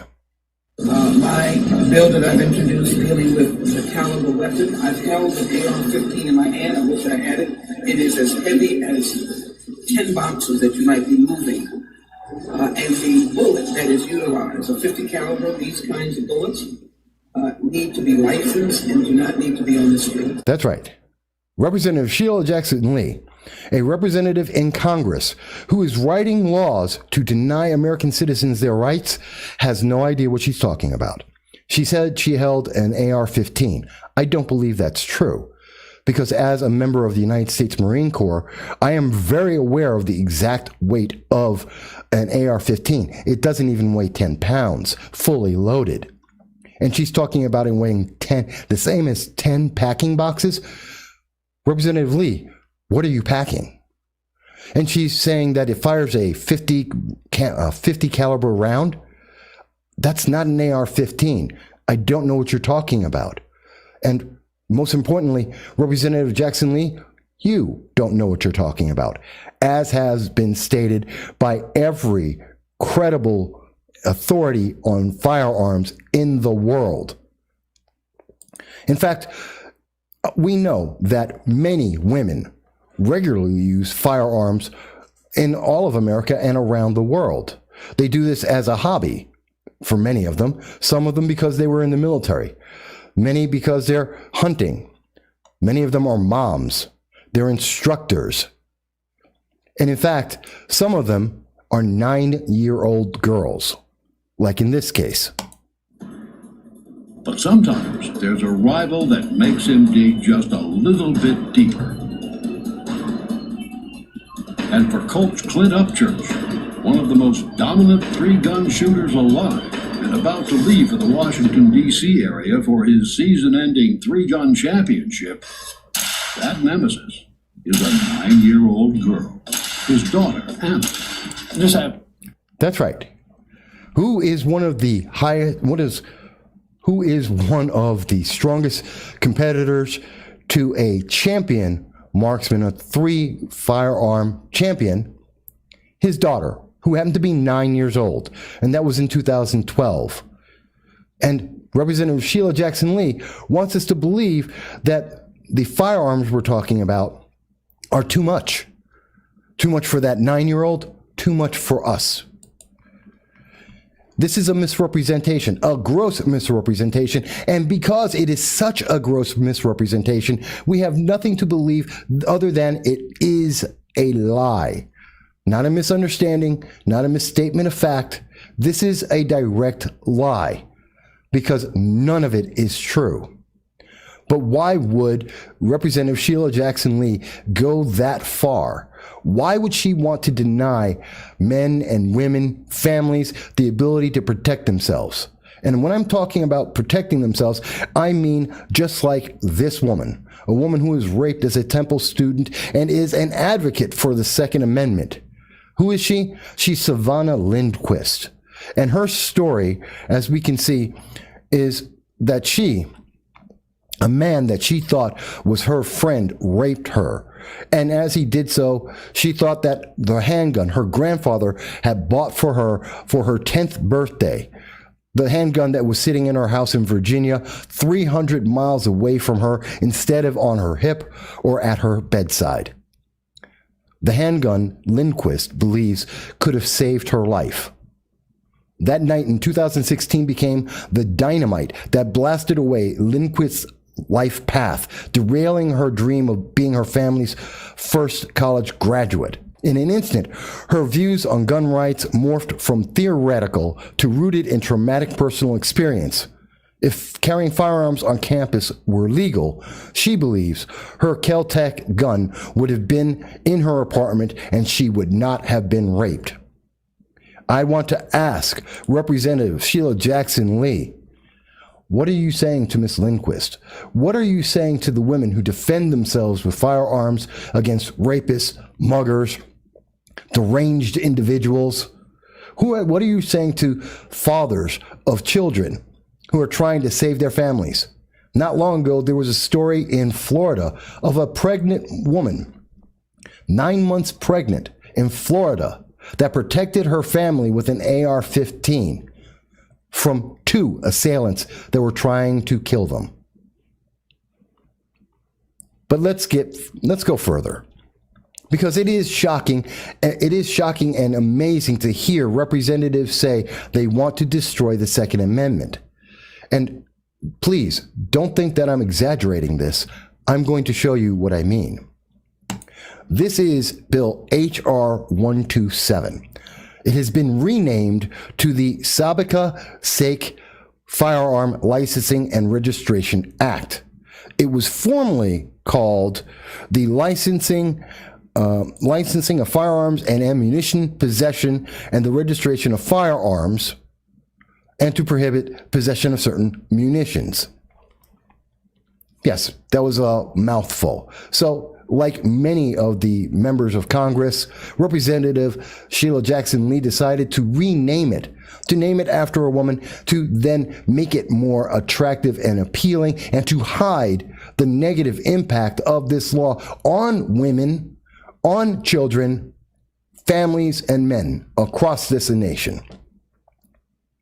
So let's go to the text.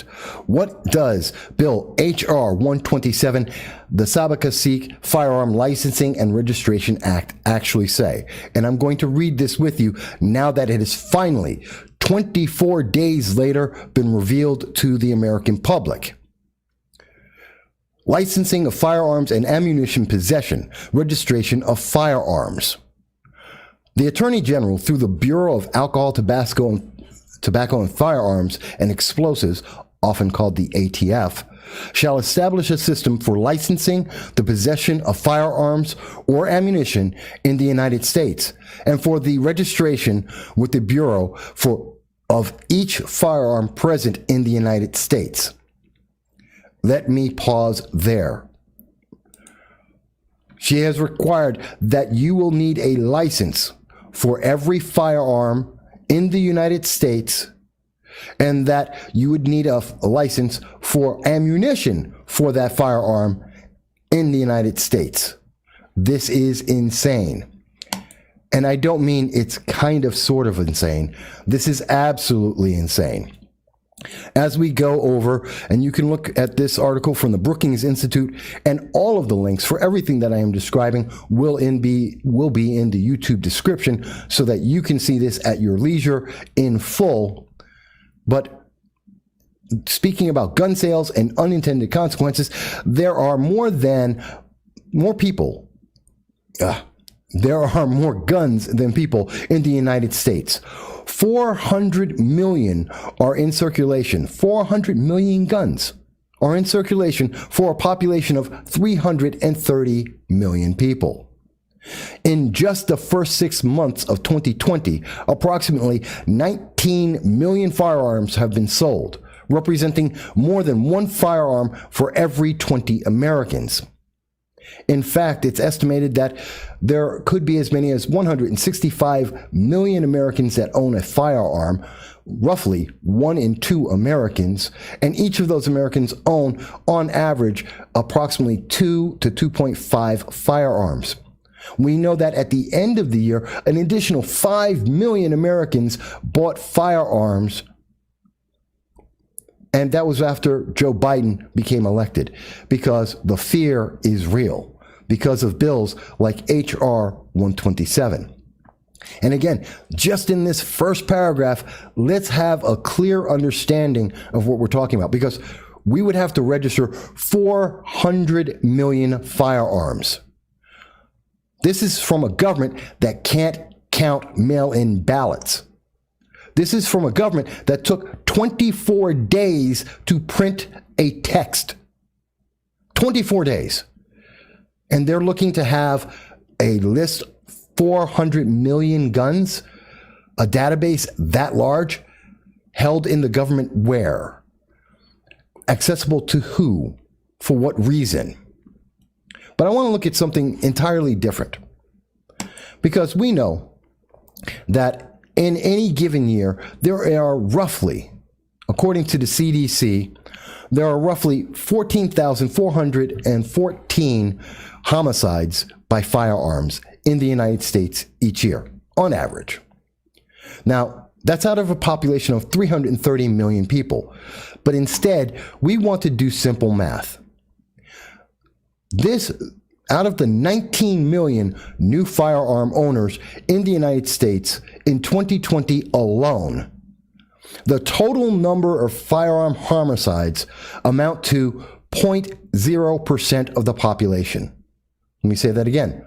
0.07% of the population. That means that gun owners are 99.93% law-abiding citizens. Overwhelmingly, to a degree that is almost 100%, American citizens are not the problem when it comes to firearms. American citizens like Savannah Lind are not the problem when it comes to firearms. They use the firearms to protect themselves and their families from rape and murder and criminals. But let's go back to the text. So, being very clear here, it goes on to say that the firearm registration system, under the Bureau of Firearm Registrations, under the firearm registration system, the owner of a firearm shall transmit to the Bureau the make, model, serial number of the firearm, the identity of the owner of the firearm, the date the firearm was acquired by the owner, and where the firearm is or will be stored. Also, a notice specifying the identity of any person to whom and any period of time during which the firearm will be loaned to the person. So if anyone borrows your firearm, you have to notify the government so that they know where that gun is. If you have it, you have to tell them when did you get it, where it is, how it's being stored. And I have to ask a question. How does that make you safe? How, just in this, assuming that somehow the gargantuan attempt of 400 million registrations were to be done by the United States government that cannot print a document in less than 24 days, assuming that we were able to do that, please let me ask you, why does the government need to know where you store that firearm in your house? How does that protect you from a criminal? How does that protect you from a rapist? How does that protect you from the insane? How? Why does the government need to know that? Why is this being said when we understand that the Second Amendment shall not be infringed? You have the right to keep and bear arms, and it shall not be infringed. And yet, Representative Sheila Jackson Lee wants to know exactly where you've put that firearm, exactly what kind of firearm it is, exactly who has access to that firearm at all times of the day. Why does she need to know that? How does that protect you? Let's go further. The deadline for providing this information is within 3 months after the effective date of this bill or at the time that you receive a firearm. So you are to do this immediately or else. And the or else we are going to get to because it is vitally important you understand how they are going to deny you your Second Amendment rights. This is a punishment. Absolutely, without equivocation, this is meant as a punishment. They are going to punish you for having the right to have a firearm. I will clarify and explain that in this text very shortly. So we want to make sure that we understand this. The license, because she said there is a license, and we have to ask the question, what does this license do? Why do we need a license? Well, the license, except as otherwise noted, means that you must be 21 years of age. And after you apply for the license, by the way, by saying that you have to apply for a license, it means that the government can choose to deny you that license. The government has the right to pick and choose who will and who will not receive a firearm. If that wasn't the case, you wouldn't need to apply. You would just fill out the form. So this is a request. This is given your power, your right, your Second Amendment constitutional right. By this bill being accepted, you no longer have that. You have now transferred your freedom and your right to the government. And they can choose if you can have that right based on their qualifications and their decision at the time. So after applying for the license, which you may or may not receive, you're going to go through a criminal background check. No big deal. And it's going to determine whether or not you violated any of several other laws that may prevent you from having a firearm, such as taking medication to help you go to sleep or to deal with anxiety, or if you're using medical marijuana, or any number of other limiting factors. You would have to go under a psychological evaluation. You have to go in and have an evaluation, again, where is the manpower to make sure that this could happen? Where are we getting the people to conduct these psychological evaluations? Where is the money coming from to create this list, to create this database, to conduct these licenses, and to issue these applications, to process the applications, and to hold a psychological evaluation for 165 million American gun owners? It is not possible unless you don't allow 165 million Americans to have firearms and you cut that number down severely.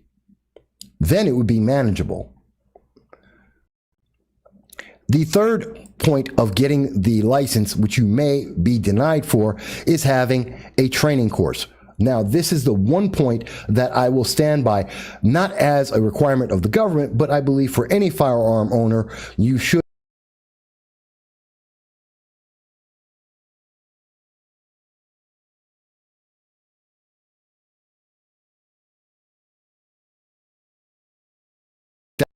No means that I agree with anything else that Representative Sheila Jackson Lee has stated. She has a good intern to get that one thing in. The fourth item is that you will have to demonstrate that you have an insurance policy. Now, this has been floated around in 2019. It is returned, and it's in several states like New York State, where this idiotic idea that every single American who owns a firearm must own an insurance policy. Why? Why must we do that? To generate income for various businesses and, more importantly, the United States government, so that they can collect fees besides the fees that they're already collecting for the license, to be able to get more fees, to put a higher level of burden on citizens to prevent them from being a right to a firearm. And this is something that Sheila Jackson Lee should really be sensitive about, because the people this is going to affect the most are the poorest Americans, and that tends to be, in America, minorities. She is targeting minorities. We love to hear from the Democrats. The Democrats love to tell us that they are a party that stands for minorities. They love to tell us that they are sensitive to minorities. She is targeting minorities with this bill. She is making it out of the ability of the average American, and in particular the average minority in America, to have the time to go through a criminal background check and pay the fee for that, to go through a psychological evaluation, taking time off work to get that done, to go through a training course and the cost of that training course, and to then further have an additional cost laid upon them for insurance on that license. Can you imagine? Just think, what would be the insurance to own a firearm in Chicago, in Baltimore, in Detroit? Oh yes, those are the worst cities in the nation. In fact, they're some of the worst cities in the world. But what about the rest of the nation? What about New York City? What about LA? What about New York State? How many states do we have to go through? What happens if there's a robbery that happens, a bank robbery, just a mugging that happens? Are your insurance rates going up? And what happens when you can't afford that insurance? We're going to get to that, because Sheila Jackson Lee has that punishment included in this bill. She has that deterrent. So she is trying to make you pay far more than that bill actually, than the actual firearm costs. And she wants to prevent you from being able to afford it. And she wants to target minorities as much as she wants to hit the regular American. Let's move on. Military style weapons, which is a talking point for Democrats, even though they don't know what that means. A military style is a look. That's Hollywood. That has nothing to do with the actual effectiveness of a firearm. How it looks does not affect what it does. Somehow, Democrats that are against firearms, the progressive left, don't seem to understand that. And they don't seem to understand that what they see in a movie isn't the reality. But someone who has a, quote, military style, whatever that may mean, would, after applying for the license, would need to do a training course, an additional training course on top of the training course to get the license. So again, making it financially out of the realm of most American citizens. And this includes the training and live fire and storage of the weapon. This is a problem. I mean, we're going through this, and this is insane. Now, they do include that individuals prohibited by federal law ex-cons wouldn't be able to have a firearm. Individuals that have been hospitalized with a mental illness, a disturbance, or diagnosis, including depression, would not be able to have a firearm. That is something that's... Depression isn't permanent. It isn't a permanent disability. People have difficult times in their lives, but just because you may go through a difficult time in your life, you lose not only any property you have, but you would lose it in the future as well. This is a problem. I want to go on, and you can read this for yourself. Again, the link will be in there. And remember that this license is going to have to be renewed. So it's not like you get it one time and you have it for your lifetime. This is an issue that will have to go over. Every 3 years, you will have to go through this monetary expense again and again. And also the time expense. You'll have to take time off work to make the application, to get the psychological review, to go in and pay the fees for all of this again, because you own a firearm to protect your family, to protect yourself, to defend against rape. Again, I have to ask that these women, this 9-year-old, this young woman, Savannah Lindquist, a rape survivor, I don't see how this is making them safer. Let me ask you again, getting this license, and this is just a license for the firearm.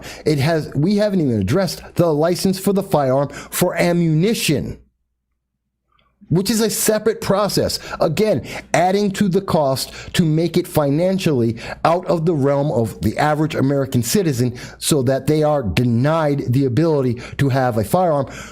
And this gives the Democrats the ability to say, I didn't deny you your Second Amendment rights. It's still on the books. You just can't afford it. You can't afford to go through the loopholes and jump through all of our paperwork to be able to get this done. That's not my fault. You just need to make more money. By the way, we're raising your taxes so you can't have more money. This is a problem, but I come back to this same thing. Looking at the entirety of the idea of a license that has to be renewed every 3 years, how does this make the American citizen safe? 99.93% of Americans are law-abiding citizens. How does this make them safer? How does this prevent someone who is a criminal or criminally insane from committing a crime? This would be the same silence you're hearing is the same silence that would come from Representative Sheila Jackson Lee, a woman who does not even understand what an AR-15 is and cannot describe it. She's probably never held one in her life based on her description of it. This is a problem. But this isn't the worst of it. I'm actually going to skip through, and by the way, military-style weapons are now going to be defined by their name, not by the action of that firearm, not by its capabilities, but by the name. So if you have a Beretta AR-70, a Colt AR-15, if you have a Kalashnikov, a Uzi, a Steyr AUG, well, then you're done. You can't have it. It's a military-style weapon. Since when? Since when did military style become a name, a brand? That has nothing to do with the capabilities of the firearms, which a military style weapon, a military firearm is an automatic firearm.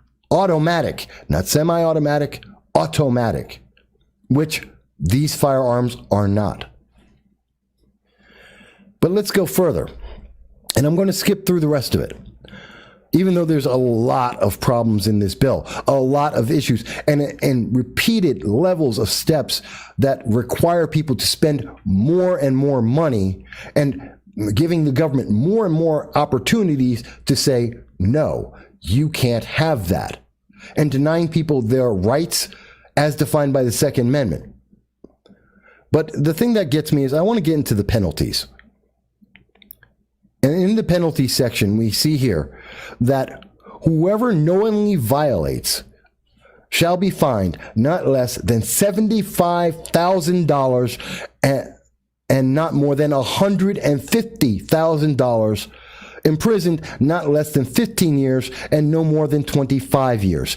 Let's be clear. This is a fear tactic. You are going to be terrified. Oh my God, if I don't get my license every 3 years, if I can't afford the process to get the license every year, if I can't afford to own the gun and the bullets and all of that, then you will be fined $75,000. At least, possibly $150,000. And or you may be thrown in jail for 15 years of your life. Can you imagine that? Imagine, and I want you to think about this. This is Savannah Lindquist, again, the woman who survived a rape at Temple University, who believes that if she had had her firearm with her, she would not have been raped. I don't know her age. Let's assume she's 21. Let's assume that she's 24. I don't know. So I'm going to make, for this example, we're going to say she's a 24-year-old woman. She's just out of college, or she's in college. In fact, she is a student in college, which means she can barely afford, she can't afford a tuition. That's why she has student loans. She may be working through college, which means she can barely afford her apartment and her food. And if not, she's probably got a job anyway, just because students need money. We know this. College students are not known for being independently wealthy. That's why we have student loan debt that's so high, because colleges cost that much. So this woman who is barely able, if we say this young woman who is in college and is barely able to afford the fact that she's going to college, she now has to come up with the money and the time to take a psychological test, to make an application, to pay the fees for that application, to buy a firearm, and then to get an entirely separate application and a separate license to be able to afford ammunition. And if in that process she failed to do any of that, then she's going to be fined $75,000. In this case, she has a firearm that was gifted to her by her grandfather that she would still need to get a license for. This is a gift that was given to her, and she would still need to go through that entire process, coming up with the money for that license that the government may still deny her for. And if she doesn't do it, even though she's gotten this gift from her grandfather, and so she possesses it, she would possibly go to jail for 15 years while in college. She would have to pay $75,000 on top of her student loans because she was poor. That doesn't seem to be very fair. Or how about we understand it from another point of view, that she is depressed because she had someone who raped her. And because she was raped, she was depressed. But she wants to take care of her Second Amendment rights. She wants to protect herself from that rape in the future. And she goes through the process. She gets the money together to be able to afford the licensing programs that are there as a barrier. And she affords that and goes to the psychological exam, and they determine that in the past she was depressed. Not then, not that day, but she was depressed in the past because she had been raped. And therefore, they deny her her right to defend herself in the future from another rape. How are you helping anyone, Representative Sheila Jackson Lee? How are you helping that woman in that scenario? In the description, in the example I have just provided, how are you helping American citizens protect themselves? Oh, I understand. You mean to tell me that you expect that there will be a police officer at every corner of every block, everywhere in America, every hour of every day, Oh, that's not going to happen. You don't like the police. You want to defund the police. You want to have less police so American citizens have to rely on themselves more. But you're taking away our ability to protect ourselves. You won't even let us get bulletproof vests. You're making that illegal in some states.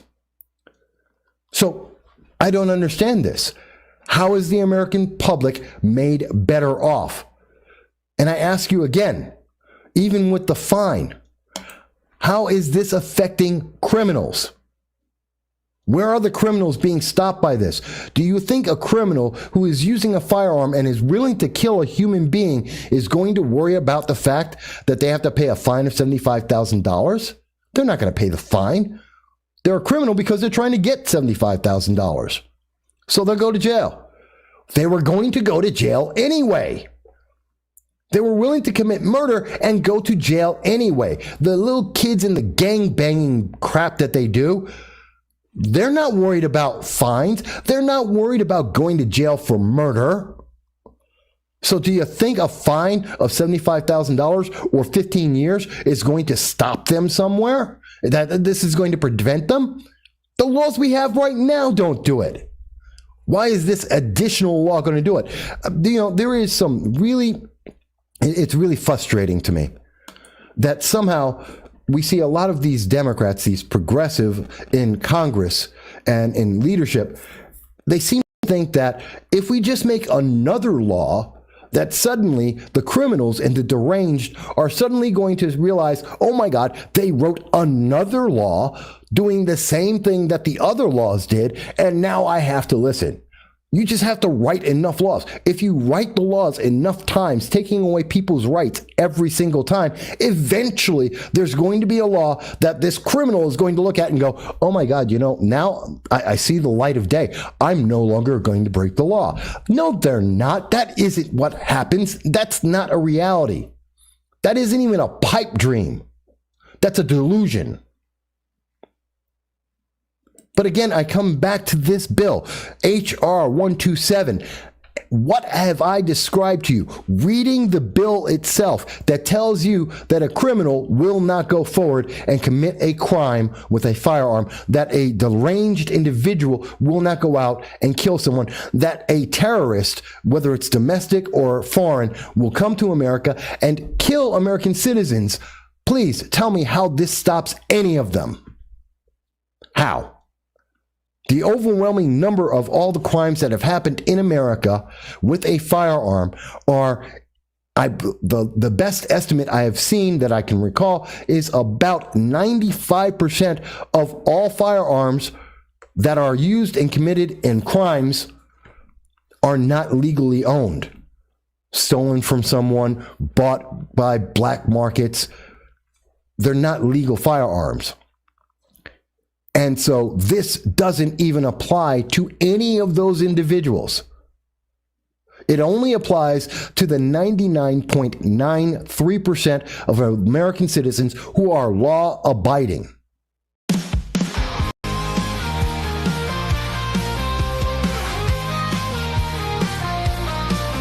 There's a dragon on the wire, breathing digital flames. No soundbites allowed is the name of this game. With a coffee in one hand and his puppy on his lap, cigarettes curling, smoking his political trap. Michael Vass roars through the screen, he flies, painting red and blue skies with his fiery cry. He's the world's watchdog, calling out the bluff.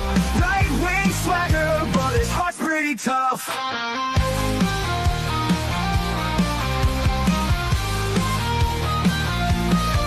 He's a Republican dragon with his truthful slight, fights the battles unseen in the shadows of the night. From policy to passion, he breaks it all down, giving a voice to the voiceless, wearing his crown. Caffeine-fueled mornings, the smoke curls dance, Puppy at his feet, giving life one more chance. Through algorithms and bias, he cuts straight and clear. Michael's roar echoes in the hemisphere. Michael Vass roars through the screen, he flies, painting red and blue skies with his fiery cry. He's the world's watchdog, calling out the bluff. Right-wing swagger, but his heart's pretty tough.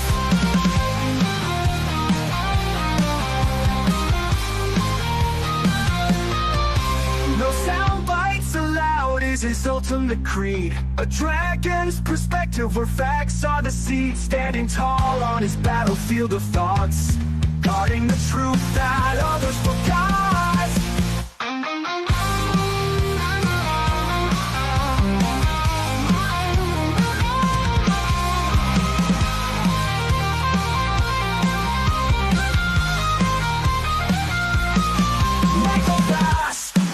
Through the screen he flies, painting red and blue skies with his fiery cry. He's the world's watchdog, calling out the bluff.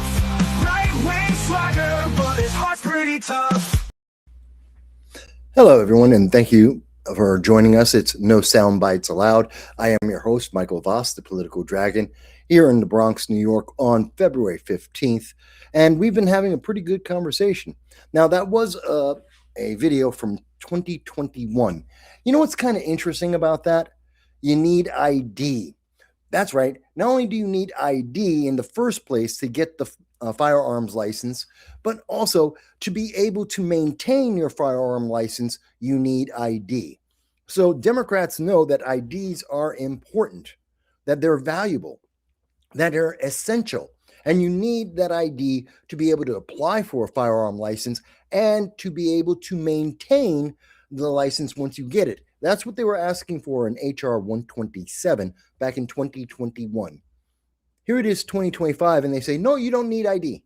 Imagine, and I've seen this lie across the internet. They go, oh my God, you don't need a gun. You don't need a license, a photo ID to be able to get a firearm. That's a lie. You may see that. I saw it on Facebook. I didn't save it, but there was this meme going across Facebook for a while saying, hey, you don't need a ID to be able to get a passport. It's a complete, absolute lie. All 50 states. But, that's for a firearm. But to vote, you don't need an ID. That's just insulting. It's terrible. Now, I did promise that we were going to cover a little bit more about the SAVE Act. The SAVE Act. Not the SAFE Act, the SAVE Act. And I did want to include some information here. So where we left off, well, what is going on? There we go. Better. And you can see it here on the screen. This is from Polymarket. And this is from our bot. Audrey, the bot, provided us with this little link. And according to Polymarket, there's a 13% chance that the SAVE Act will be signed into law this year. I don't think that's going to be true. I think it's actually going to get passed because 83% of Americans want it. Democrats want it. Republicans want it. Black, white, Asian want it. Everyone wants it. The only people who don't want the SAVE Act, the photo ID to vote, are Democrats, the Democratic leadership. And I have to ask you guys, why are they so adamant that they cannot allow this to happen? Why are Democrats so adamant, so terrified of having photo ID? I was talking to a few people about this. I was talking to Matthew J. And give me a moment. Do I have it here? Yeah, I do. So I was talking with Matthew J. on Thursday, and you can go and check out the show yourself. And when I was speaking to him, we talked about this. The reason why I think that Democrats are so against having photo ID, because the illegal aliens vote. And they vote more than the very little that we know of. Now, we don't know how many illegal aliens vote because no state will actually do a audit of the voter rolls to let us find out. And only when news media catch the errors in any given state like Washington, Oregon, New York, California, only when they catch the errors do they report that someone has an illegal alien actually got caught voting. But they do vote. They like to say it's very small, it's minuscule, it's almost nothing, but it's happening. And we are only being told about the times it actually gets caught. How many times doesn't it get caught? How long does it happen before someone gets caught? That's an important question. And I think the Democrats have a pretty good idea. that it's a lot more than just, 5 or 6 people. We're talking about a couple of percentage points. I believe, and this is my speculation, I believe that they know it's definitely somewhere in the percentages. It's got to be somewhere like 5% or more. And it's enough to change an election, every election, at the local, the state, and the federal level. And that's why the Democrats don't want it. But it did pass the House. Do I have it up here? I do have it. I do. I thought I did. Bingo. There it is. But we do know, this is the SAVE Act. This is H.R. 22, and they don't like to tell you the law so that you can look it up for yourself. I went over it last week, and I showed you exactly what the SAVE Act says, and exactly the lies coming from Chuck Schumer, the lies that are coming from the left in general. I showed you what it actually does. And the votes, as you can see, 216 Republicans said yes, just like the public. They're listening to the public. They're doing what the public wants. 4 Democrats, only 4 Democrats, want to do what the public says we should do. That's 220 votes. There are no Republicans that said they would not listen to the public. There are only Democrats that are willing to not listen to the public. That's not representation. That's authoritarian. 208 Democrats told you that what you want isn't important. What their party wants is important. It's in black and white. You can look it up yourself. I'll have the link in the description. The Democrats are telling you they don't care what you think, that you don't matter. Their party matters, but you, the voter, the constituent, you don't matter. And I think that's kind of insulting. And just in case, let's take a look. Who are the 4 Democrats that said yes? Hawaii, Texas, Maine, Washington. That's it. They're the only 4. That's pitiful. Everyone else, every other Democrat in every other state doesn't care what you think. They only care what their party says. They only care what the Democratic Party tells them to do. And none of them can explain why. None of them can explain that. It's amazing to me. It is just devastating. Look, let's go here.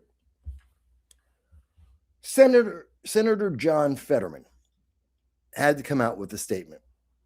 Now, Senator John Fetterman is supporting the SAVE Act. He actually is voting for it. He wants to listen to the public, to the people. In addition, he's also against the government shutdown, because the government shutdown that Democrats are doing as we speak, that's only going to hurt you and me. It's only going to hurt the public. The illegal aliens are going to hurt the public. And we already saw the Democrats don't care. I showed you the video. They have their feelings to protect. They have a feeling about how safe people are. And they're perfectly fine to allow accused murderers and child grapers. They're happy to let them go about their business, to be all over New York, be all over the country. I showed you the video. They were proud to put that up. That was Olivia, put it out there and said, no, I'm proud to allow a murderer and a child graper accused to be in America. So they're going to shut it down. And we are losing right now. FEMA, the Federal Emergency Assistance, Coast Guard, the TSA, and cybersecurity are shut down. That's because of Democrats. That's how much they don't care about you. Some would even say that's how much they hate you. That they're willing to take away all of your protections, all of your safety measures, all of your conveniences. You have to obey. That's authoritarian. They're not listening to you. They're supposed to. That's what they swear the oath for. And mind you, I don't even like John Fetterman. It's not because John Fetterman, it's because he's a Democrat, yes, but also because he's mentally deficient. That's a medical fact. It's not a personal attack. He is not 100% in his head. And as much as I like the fact that he votes more and more, day by day, he votes more and more towards centrist right, but he still votes with his party 85% of the time. He's a dyed-in-the-wool Democrat, absolutely. But the Democrats hate him because it's not 100%. This is the level that we are talking about. To be a Democrat is to be 100% party line. There is no middle ground. John Fetterman votes with his party 80 to 85% of the time, depending on which source you're looking at. He disagrees with his party on very few things. And when he does, it's reasonable. The SAVE Act, he agrees with the public, 83% of America. And he's a bad guy to Democrats because he voted against the will of the public. Here it is. He's voting against shutting down the government that can only hurt the public. And he's a bad guy. It's amazing to me. It just doesn't make any sense, folks. It doesn't make any sense. Hang on.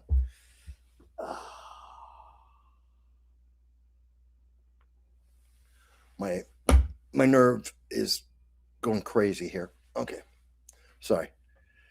You don't realize how much pain I'm in. All right. It just drives me nuts. And all of this is happening right now because Democrats, the progressive movement, have been indoctrinating everyone for over a generation now. We have seen all of our high school students, the college students, they're all being indoctrinated. We saw that in 2020 and 2021 with the lockdowns, and your kids had to go, online to do their classes. And then we all got to hear what the teachers were programming the kids with, whether it's the sexual material or whether it's about critical race theory. They brought it into your home so you could finally find out what these teachers were putting into your kids' heads. And I want to think about this. This is from Washington State. This was February 13th, 2 days ago, Friday. Students were arrested in Munich after an assault at a high school walkout. I want you to think about that. These kids left their school. These are kids who are 15, 16, 17, 18. I know in my generation, 15-year-olds didn't care about politics. I know 17-year-olds didn't care about politics, nor were they universally progressive. If anything, if you were into politics, you were into a diversity of politics, not uniformity. These kids walked out of a school. They were guided by their teachers to walk out of school during active school day. That means they've been programmed to do it. They were trained to do this. They were told how to do this. And they came out with their various devices. And you can see it here. They all have the same messaging. No ice, screw ice, can't stand ice. This was something that's arranged. These kids didn't do this spontaneously. This wasn't their idea. This is how they got out of class. There's a few of them that I'm sure absolutely believe in it, but the majority of them, absolutely not. This is just what they were told to do. They are indoctrinated. And this is terrifying. So in this, we see that 2 students were arrested. Let's see. I will show you how they got arrested. This is the video of that news article. This is Washington State. And come on, gotta read. So let's watch this together, okay? Now, actually, I'm going to pull it back a little bit. This guy in the yellow glasses, he's an agitator, okay? He's an activist on the right. Fair enough. He supports Donald Trump. He's an activist. And he went to this event organized by progressive teachers, indoctrinated into a school of kids. And he says he likes Donald Trump. Okay. He's confronting them. All right. Free speech on all sides. The kids are able to hold their signs and scream, and he's able to go and scream and blow his whistle. You would think this is a leftist tactic. Okay. Let's see what happens. So he's walking past the kids. He's walking past the camera. They've got megaphones, and he's going through. And this is something that the left does on a regular basis to everyone else. But how dare he do this to the left? See, they can do it to you. Don't you dare do it to them. Watch what happens. See this girl in the black shirt, or I guess it's a girl because I'm not a biologist, but that sure as hell looks like a girl. And this girl, I want you to keep an eye on her in a second. So he's walking past. Now, he turned. He's looking at all these people, which is perfectly his right. She is cursing him out. That little black girl, Hispanic girl, she's cursing them out right now. Keep an eye on this image right here.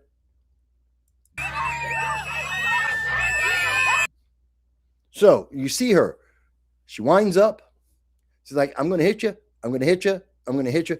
He's backing up. He's not hitting her. He is recording her, but he's not hitting her. And he's backing up. He's backing up. The other kids are all coming forward. And there's the wind up. And bang. That's an assault.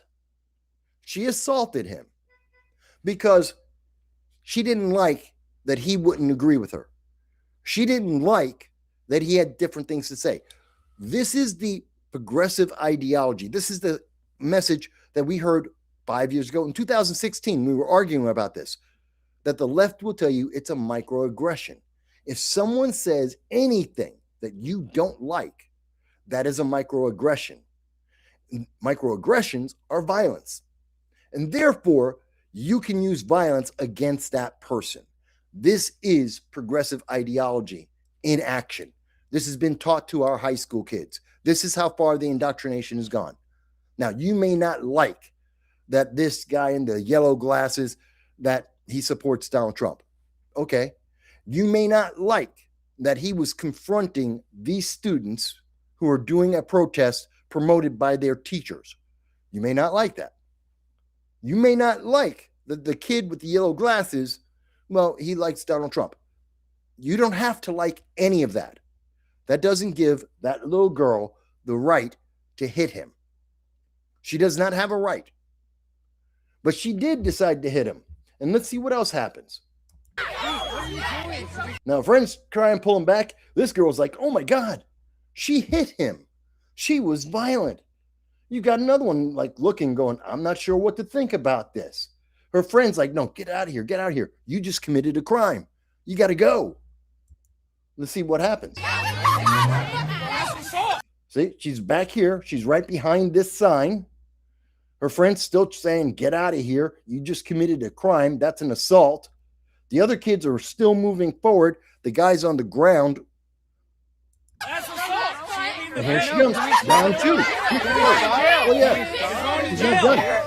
She's still trying to get there. You're not a kid.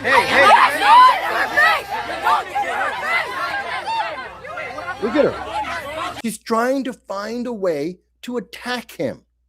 She's already hit him for no reason. She just came out and slugged the guy. Then she says, oh, you know what? That's not enough. Let me go and beat him up more. How dare he not agree with what my teachers told me I should be thinking? This is insane. This is stupid. This is the reality of happening in your schools. Look at this. You're going to jail.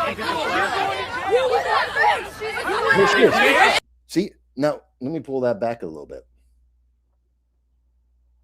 So here's our guy who had the yellow glasses on, and there's his little miss, I want to be a boxer. She thinks she's Muhammad Ali. This guy could knock her out in a heartbeat. If this guy decided to hit her, she would be laid out on the ground. That's a fact. She's all of what? 5'1".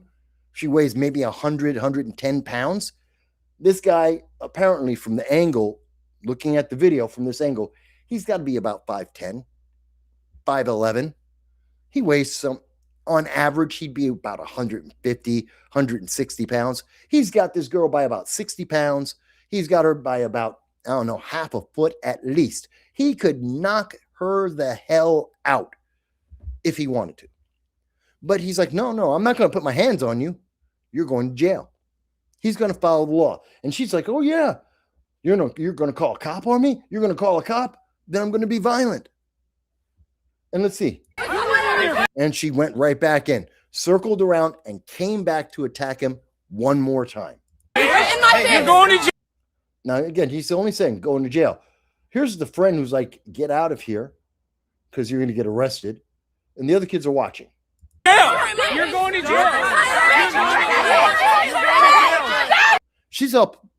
That little girl, that little black Hispanic girl, look at her. She's all proud of herself. I hit you. I got to be violent. I'm a leftist. This is why leftists are violent. This is why the violence we see in politics is from the left. It's not from the right. Now, I guarantee you, CNN carries this. They're going to tell you that the kid in the yellow, he was violent. He caused this. No, he didn't. She decided to hit him. She didn't like what he had to say, so she decided to be violent. And she's proud of herself for doing that. She's proud to attack someone because they didn't agree with her. The teachers have done a wonderful job with this kid. I mean, a really wonderful job. What a great example of human beings. Okay, let's see what goes on.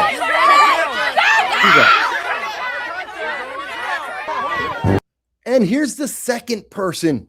Oh, excuse me. We didn't get there yet. This is the little girl. This is the little girl. Like I said, she's about 5'1". She got arrested. He was right. He went. He got the police. The other students tried to attack that one guy. And she is going to jail. Oh, I can't put the violin. Last time I had music from one of the YouTubers, I got tagged by YouTube. So she's going. I can't play with that music on. But they're going to drag her. The police station is just around the corner. And look at the kids. They're trying to figure out, they're trying to pull this girl. They're trying to look at her. The girl in the white, her good friend there with the white hoodie. Yeah, she's trying to get in the way. So the police are like, oh, right, you're going to keep on interfering. You're going to go in too. And they had to wind up picking the girl up because she's trying to resist. Now, what you're not hearing throughout this entire process is the girl screaming, I want my mom.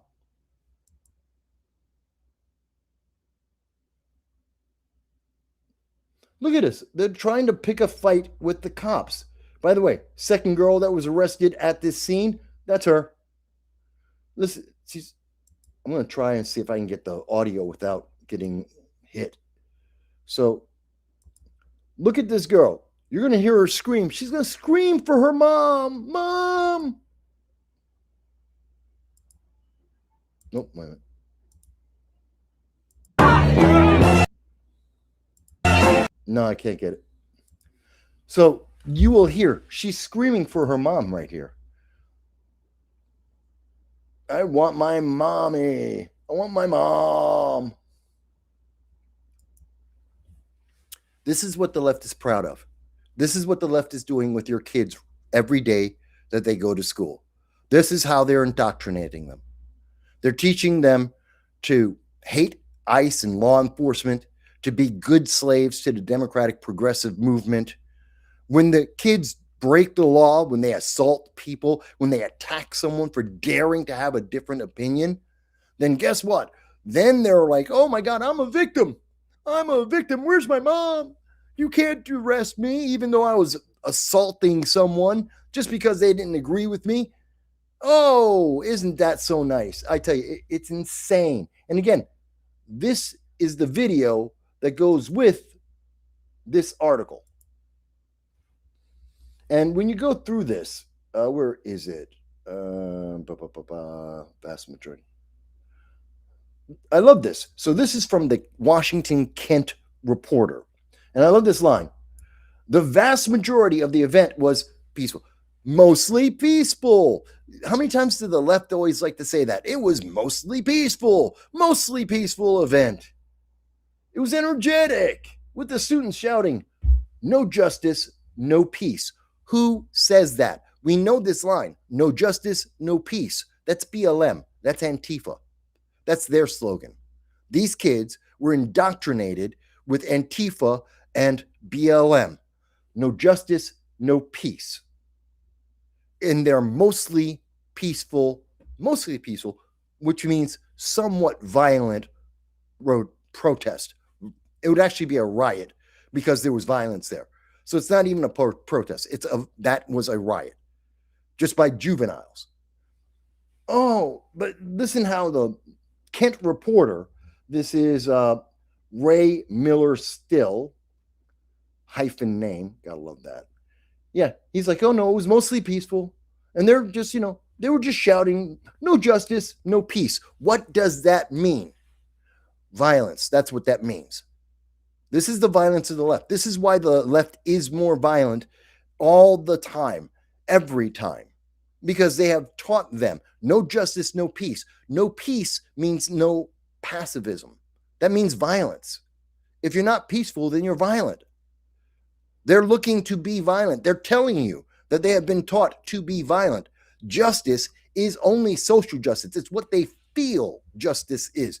It's not the legal system. It's not the laws. It's not the amendments. It's not the Constitution. It's whatever they feel at any given moment. And if you don't agree, then they can be violent, and they will be violent, and they're telling you that they're violent, and they were taught that by their teachers.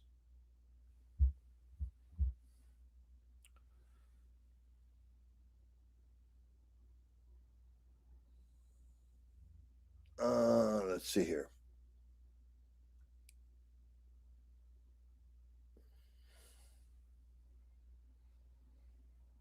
Eventually, the man with the whistle, the guy in the yellow glasses, began to walk away, but his students began to chase. They were chasing him. So he didn't touch any of them. The kids assaulted him. He told them they're going to go to jail. They tried to assault him again. Then they chased him as he left, peacefully left the event. And the Kent Reporter is trying to say that this guy, the guy with the glasses, the Trump supporter, was the bad guy. Totally missing the point that these kids have been taught to be violent. I don't know. Maybe it's me. I think it's a big deal. I think that's important. I think that's a serious indictment of where we are right now. There's a problem in our country. And it's not, it's really not from the right. This is from the left. I'll give you another example of what I'm talking about here. This is from ABC News. ABC News, and this is in Manhattan. It's in New York. High school students protest ICE's anti-immigration efforts across New York. High school students don't care. I mean, this is indoctrination. This is indoctrination. And in this, we see that recent ICE operations and the federal immigration crackdown has prompted high school students to walk out of class. No, that was organized by the teachers' unions, because the kids in Manhattan weren't talking to the kids in Washington State. They didn't organize that, but the teachers' union, which is national, they did coordinate this, because the students couldn't coordinate this on their own. There's no national organization of high schools and high school students. There is a national organization of teachers, and those teachers support Democrats and progressives with their union and their union dues. This was a setup going on. Why is it that some of these kids are protesting? Okay, why? I don't want my family to be deported because they're an illegal alien. That's why they're in there. Because now I understand why, if your family are illegal aliens, that you don't want them to be deported. I also would think you wouldn't want to get attention. You wouldn't be in the middle of a protest where some violence can break out and all of a sudden they get your name and they go and track down your family. Although you're a student registered, which means we have to have IDs. The teachers union, the high school that you go to, they have to have your address. You have to have an address to go to high school. They have to have a name of at least one of your parents on record, which means they can find you, which is why the kid doesn't have a last name. Notice they said the girl, because they're traceable. They should be deported. I love it. She goes, there's no reason for them to be gone except the law. That's why they need to be gone. You're going to high school. Did they not? We know they didn't teach them the Constitution. They didn't teach them the laws. They didn't read the laws. They have a feeling, and that's all you need to be a leftist.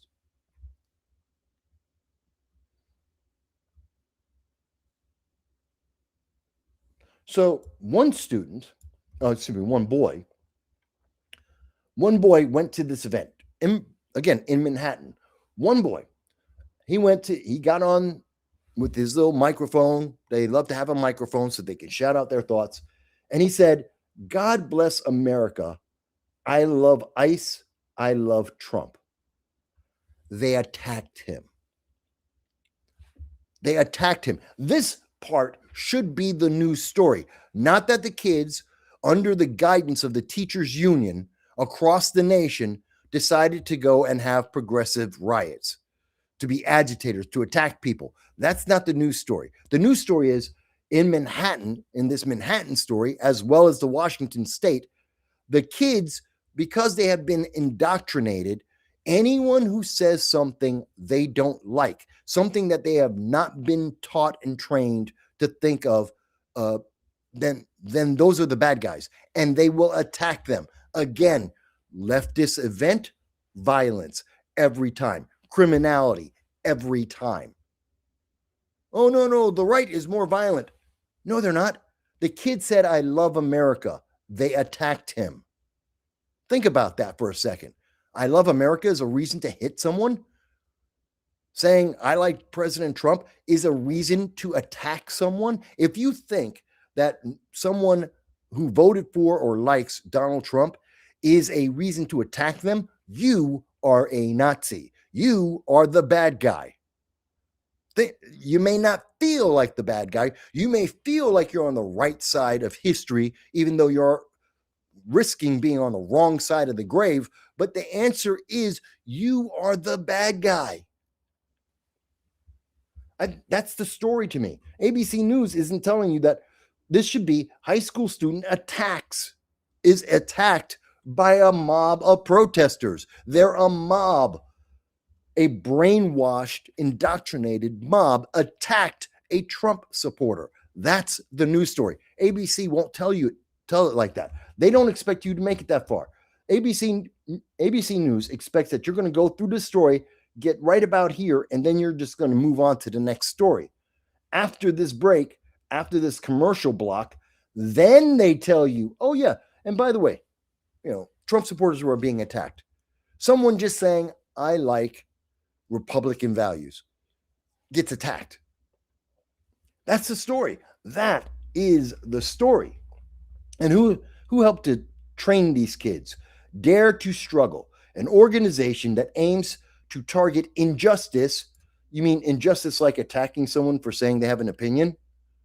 Target injustice, urges students to walk out of their classes and turn up the hate on ICE from Mamaroneck all the way into Queens and Long Island. So Dare to Struggle taught these kids that if someone gives you an idea that you don't like, that you were taught has to be, that you were indoctrinated on, brainwashed, a cult, then attack them. That's sad. By the way, when you go to their website, when you go to Dare to Struggle and you go to their website, you look at their About section, they don't mention who's in charge. This is supposed to be a national organization. They don't mention a single person who's in charge. They won't mention any of their leadership. They won't mention any of their funding. This is the About page. They have their mission statement that they want to reach out to mass people, principles of the organization's function. They don't mention anything. Where's the name of a person? Capacity. They're telling you how they can be anti-American. They won't tell you who is asking them to be anti-American. We say, well, wait. So you can start a chapter? You would think if I'm going to start a chapter to indoctrinate children in New York City, to teach kids to attack someone just because they said something you don't like, well, you would think there would have to be some leader. Who's going to be teaching these kids? Who's going to be leading these kids? There's no names. There's nobody. They'll tell you how great they are. They'll tell you why you should start a chapter, how you can be a little leftist Maoist, how you can be part of the socialist movement, how to start a chapter, but they won't tell you who's in charge, who's the one training these kids. We know that they were training kids. ABC News told us that Dare to Struggle is the one who taught the kids. Who was it? Name a name, anybody's name. They won't tell you who's responsible. They won't tell you who did this. They won't tell you who's funding this. And when you go to their website, you will not find that answer. It is nowhere to be found. That makes me think it's shady as hell. They'll tell you that they work on police brutality, anti-repression, displacement, mass incarceration, smash the deportation machine, violence. Okay, you say, well, Mike, just go to the contact. Okay, here's the contact information. You send them information. They tell you nothing. You send them your name, your email, your phone number, and your message. They have every way to find out everything about you. So if you're asking a question they don't like, they know how to reach you on your phone. They know how to track you down with your email. They know your exact name that you're using. They can find you. You can't find them. That's a threat.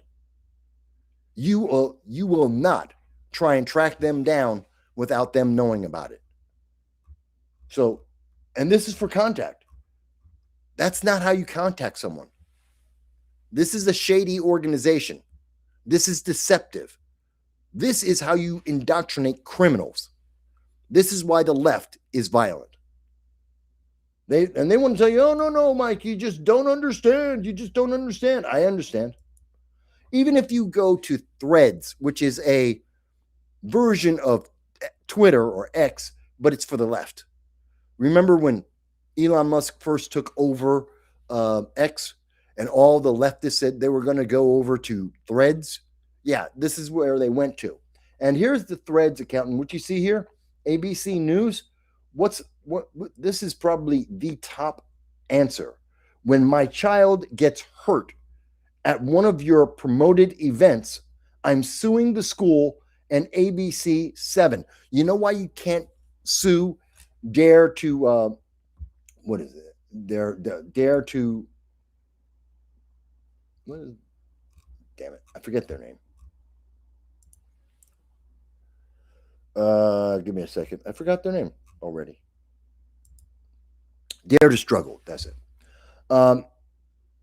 You know why this says, you know why you can't sue Dare to Struggle? Because they won't tell you anyone's name. They'll open a chapter. They'll tell you how to get a chapter open. They'll tell you how to get funding. They won't give you their names. They won't tell you who's teaching your kids. Remember, this is a national organization. They're going across the major cities, teaching kids how to fight and how to indoctrinate others, but they won't tell you their name. I hope this person does sue ABC News. I hope they do sue ABC News because they should be sued. I hope they do sue dare to struggle, because someone's kid is going to get hurt. It's going to happen. It's just a matter of time.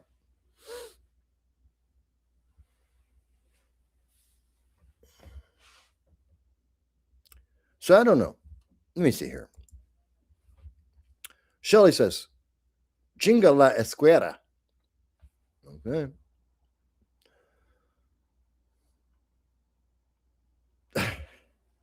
I like it. Esquera. Yeah. Doesn't like Spanish words. I know. But now I will ask again. Is there anyone on the left that disagrees with me? I know John Fetterman agrees with me, and he's a leftist, or at least that's how he got elected. That's what he believed. John Fetterman is on the left. Absolutely. 80% of the time, he's straight down the line party man. He's a leftist. He agrees with me. I want to hear what the left has to say. How am I wrong on this? They have mostly peaceful riots, attacking people in state after state when someone says, and all they have to say is, I don't agree with you. I don't agree with you. Illegal aliens are criminals, period, full stop. Mass deportation means all illegal aliens, violent ones first, all of them. And they're violent. I don't know. Maybe it's me. Could be. I don't know, folks. What do you guys think? Is there anyone on the left that wants to tell me, Mike, you just don't understand? Because I know the left loves to say, you don't understand. Fantastic. Please explain to me. Tell me how I'm wrong. F the left and F the protesters? Yeah, I agree with you, Shelley. I really do. But I'm trying to be fair. I'm doing something that ABC News, CBS, CNN, MS Now, I'm doing something that they don't do. I'm asking for the public. I'm asking people on the left to tell me if they think I'm wrong, explain it to me. These are their policies. No justice, no peace. That's the far left. That is there's the slogan of Antifa. That is a slogan for violence taught to our kids by Dare to Struggle. By their own admission, Dare to Struggle are the ones who are going around teaching these kids, tell them, no justice, no peace. If they ask you a question, if they don't agree, go and punch them in the face. That's what Dare to Struggle is teaching your kids. But I'm the bad guy because I'm a Republican.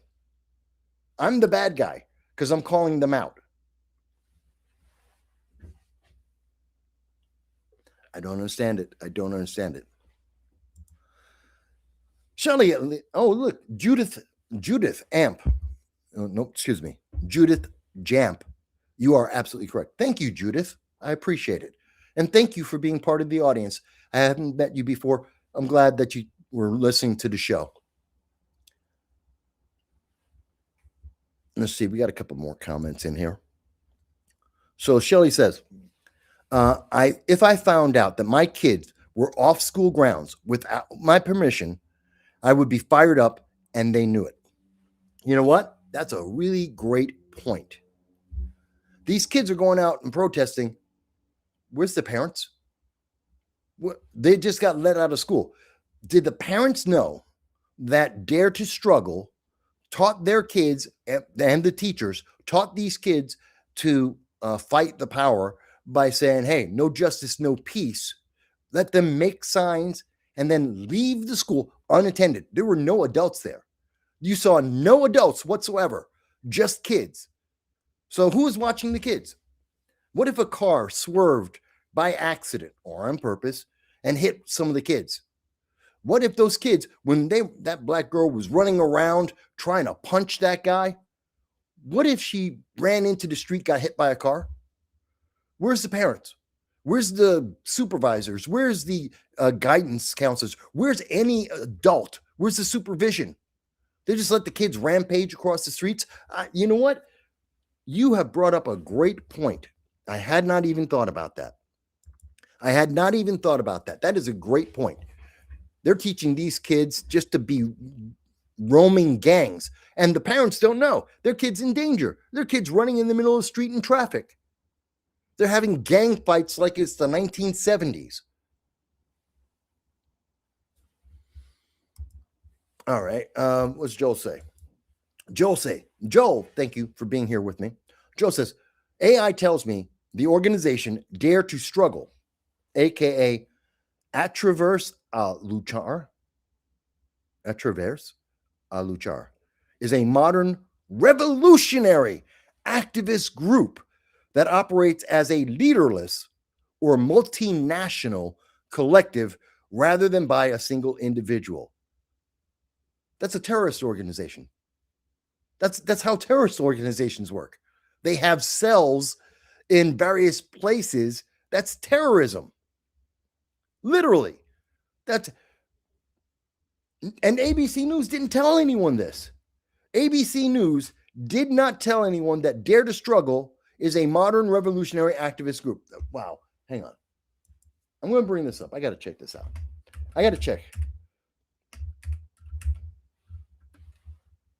Let me bring this up for you guys, because I want you to see this as I do it.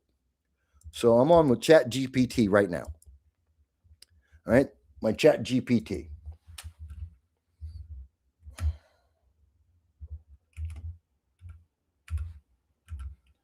Yes, my typing's bad, my arm is bad.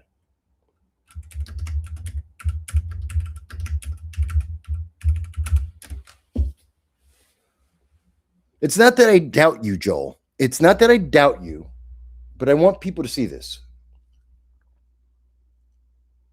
It's a political activist organization, not a single person. Describes itself as a multinational grassroots activist group. According to its own materials, organizing people directly rather than lobbying politicians. They don't lolly. Okay. So they indoctrinate people. Organizing people directly, indoctrination. They encourage demonstrations. We just saw the demonstrations in Washington and in New York. Campaign around social justice causes, far left activists.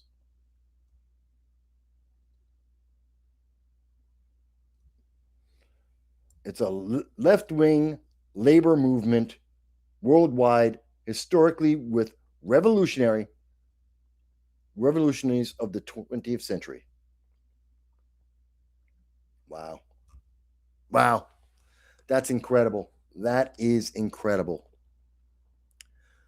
Let's see. Joel says, nothing makes me more angry than teenagers exercising their First Amendment rights. Hey, Audrey, I don't mind, but they're not exercising their First Amendment rights. They're attacking people. See, if you were paying attention, and I know Audrey, by the way, folks, if you don't know, Audrey is an AI. But Audrey, the bot that you are, if you were paying attention to what I said, they attacked people in Washington and in Manhattan, reported by ABC News, by the Kent Reporter. This is news.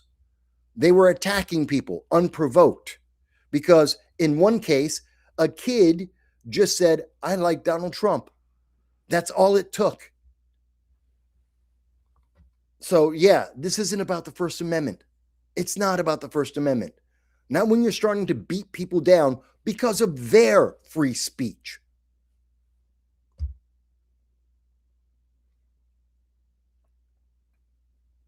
Shelley says, we had several school walkouts in protests.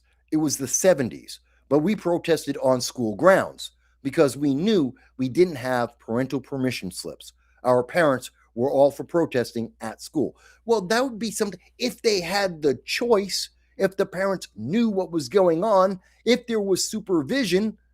But I just showed you the video. I just showed you the news coverage. There's no parental supervision whatsoever. These kids are just going wild. They're just attacking people. They're feral animals. That's how they've been raised. This is what they've been taught to do. They go and protect the ideology with violence. This is terrible. This is terrible. My God, that is really upsetting to see. That is really, really upsetting to see. And they hide. They hide like cockroaches. Dare to struggle. Hide like cockroaches. Oh, no. We can't let you know who we are. No, because then you might hold them accountable. You might find out some of these people.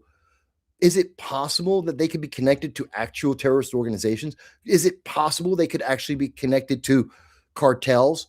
Yes.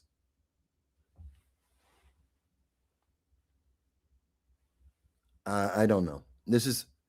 Parents should pay attention to this. This is bad. This is not a good thing. This is not a good thing. All right.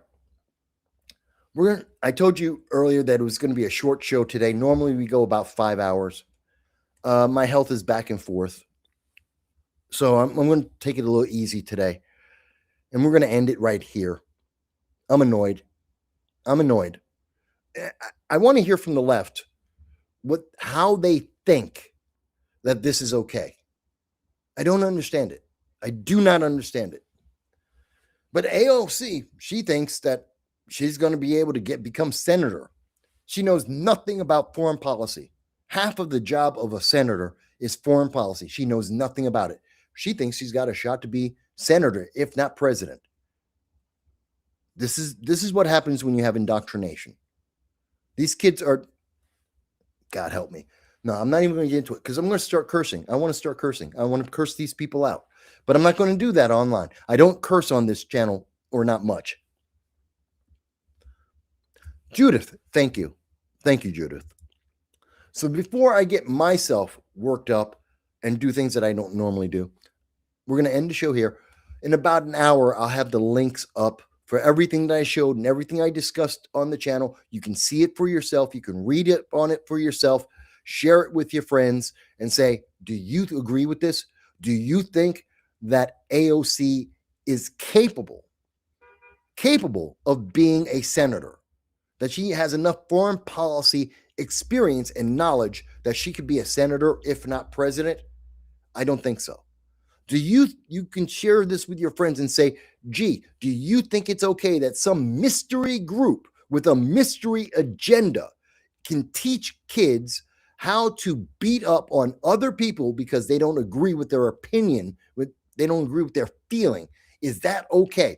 You can share this with your friends and say, is it okay for your kids to be taught to leave the school and have a protest and attack people without your permission? Your kids who are supposed to be in school, not learning anything, they're out in the middle of the street attacking people because leftism, because Antifa. I don't know. I look forward to it. Yeah. These are good. You're right, Joe. These are good topics. And CNN, MSNBC, or MS Now, the New York Times, they're not going to take the time, 3.5 hours, to have this conversation with you. They're never going to have this conversation with you. They're going to keep this news local. They're not going to make it national news. They're not going to tell people in Kansas, people who happen to be in Tokyo, someone who's in the military, and you happen to be in Mogadishu. They're not going to tell you what's happening to your kids. They're not going to tell you what's happening in this country. I will. I've been doing it for 9 years, every Sunday at 2:30 p.m. I invite you to come join me. Hey, it costs nothing. Hit the subscribe button. That's it. That's all it costs you. If you want, you can make a donation. I'd love it. You can do a super chat if you want to. I'd love it. None of it's required. Just hit the subscribe button. Help me get to 5,000 subscribers. That's all I'm asking for 2026. We'll see. Shelly goes, oh, I love this. Shelly says, I wouldn't let AOC babysit my pet rock. She's about as smart as someone's pet rock. Yeah, I get it. I get it. Okay, that's it, folks. I'm going to go.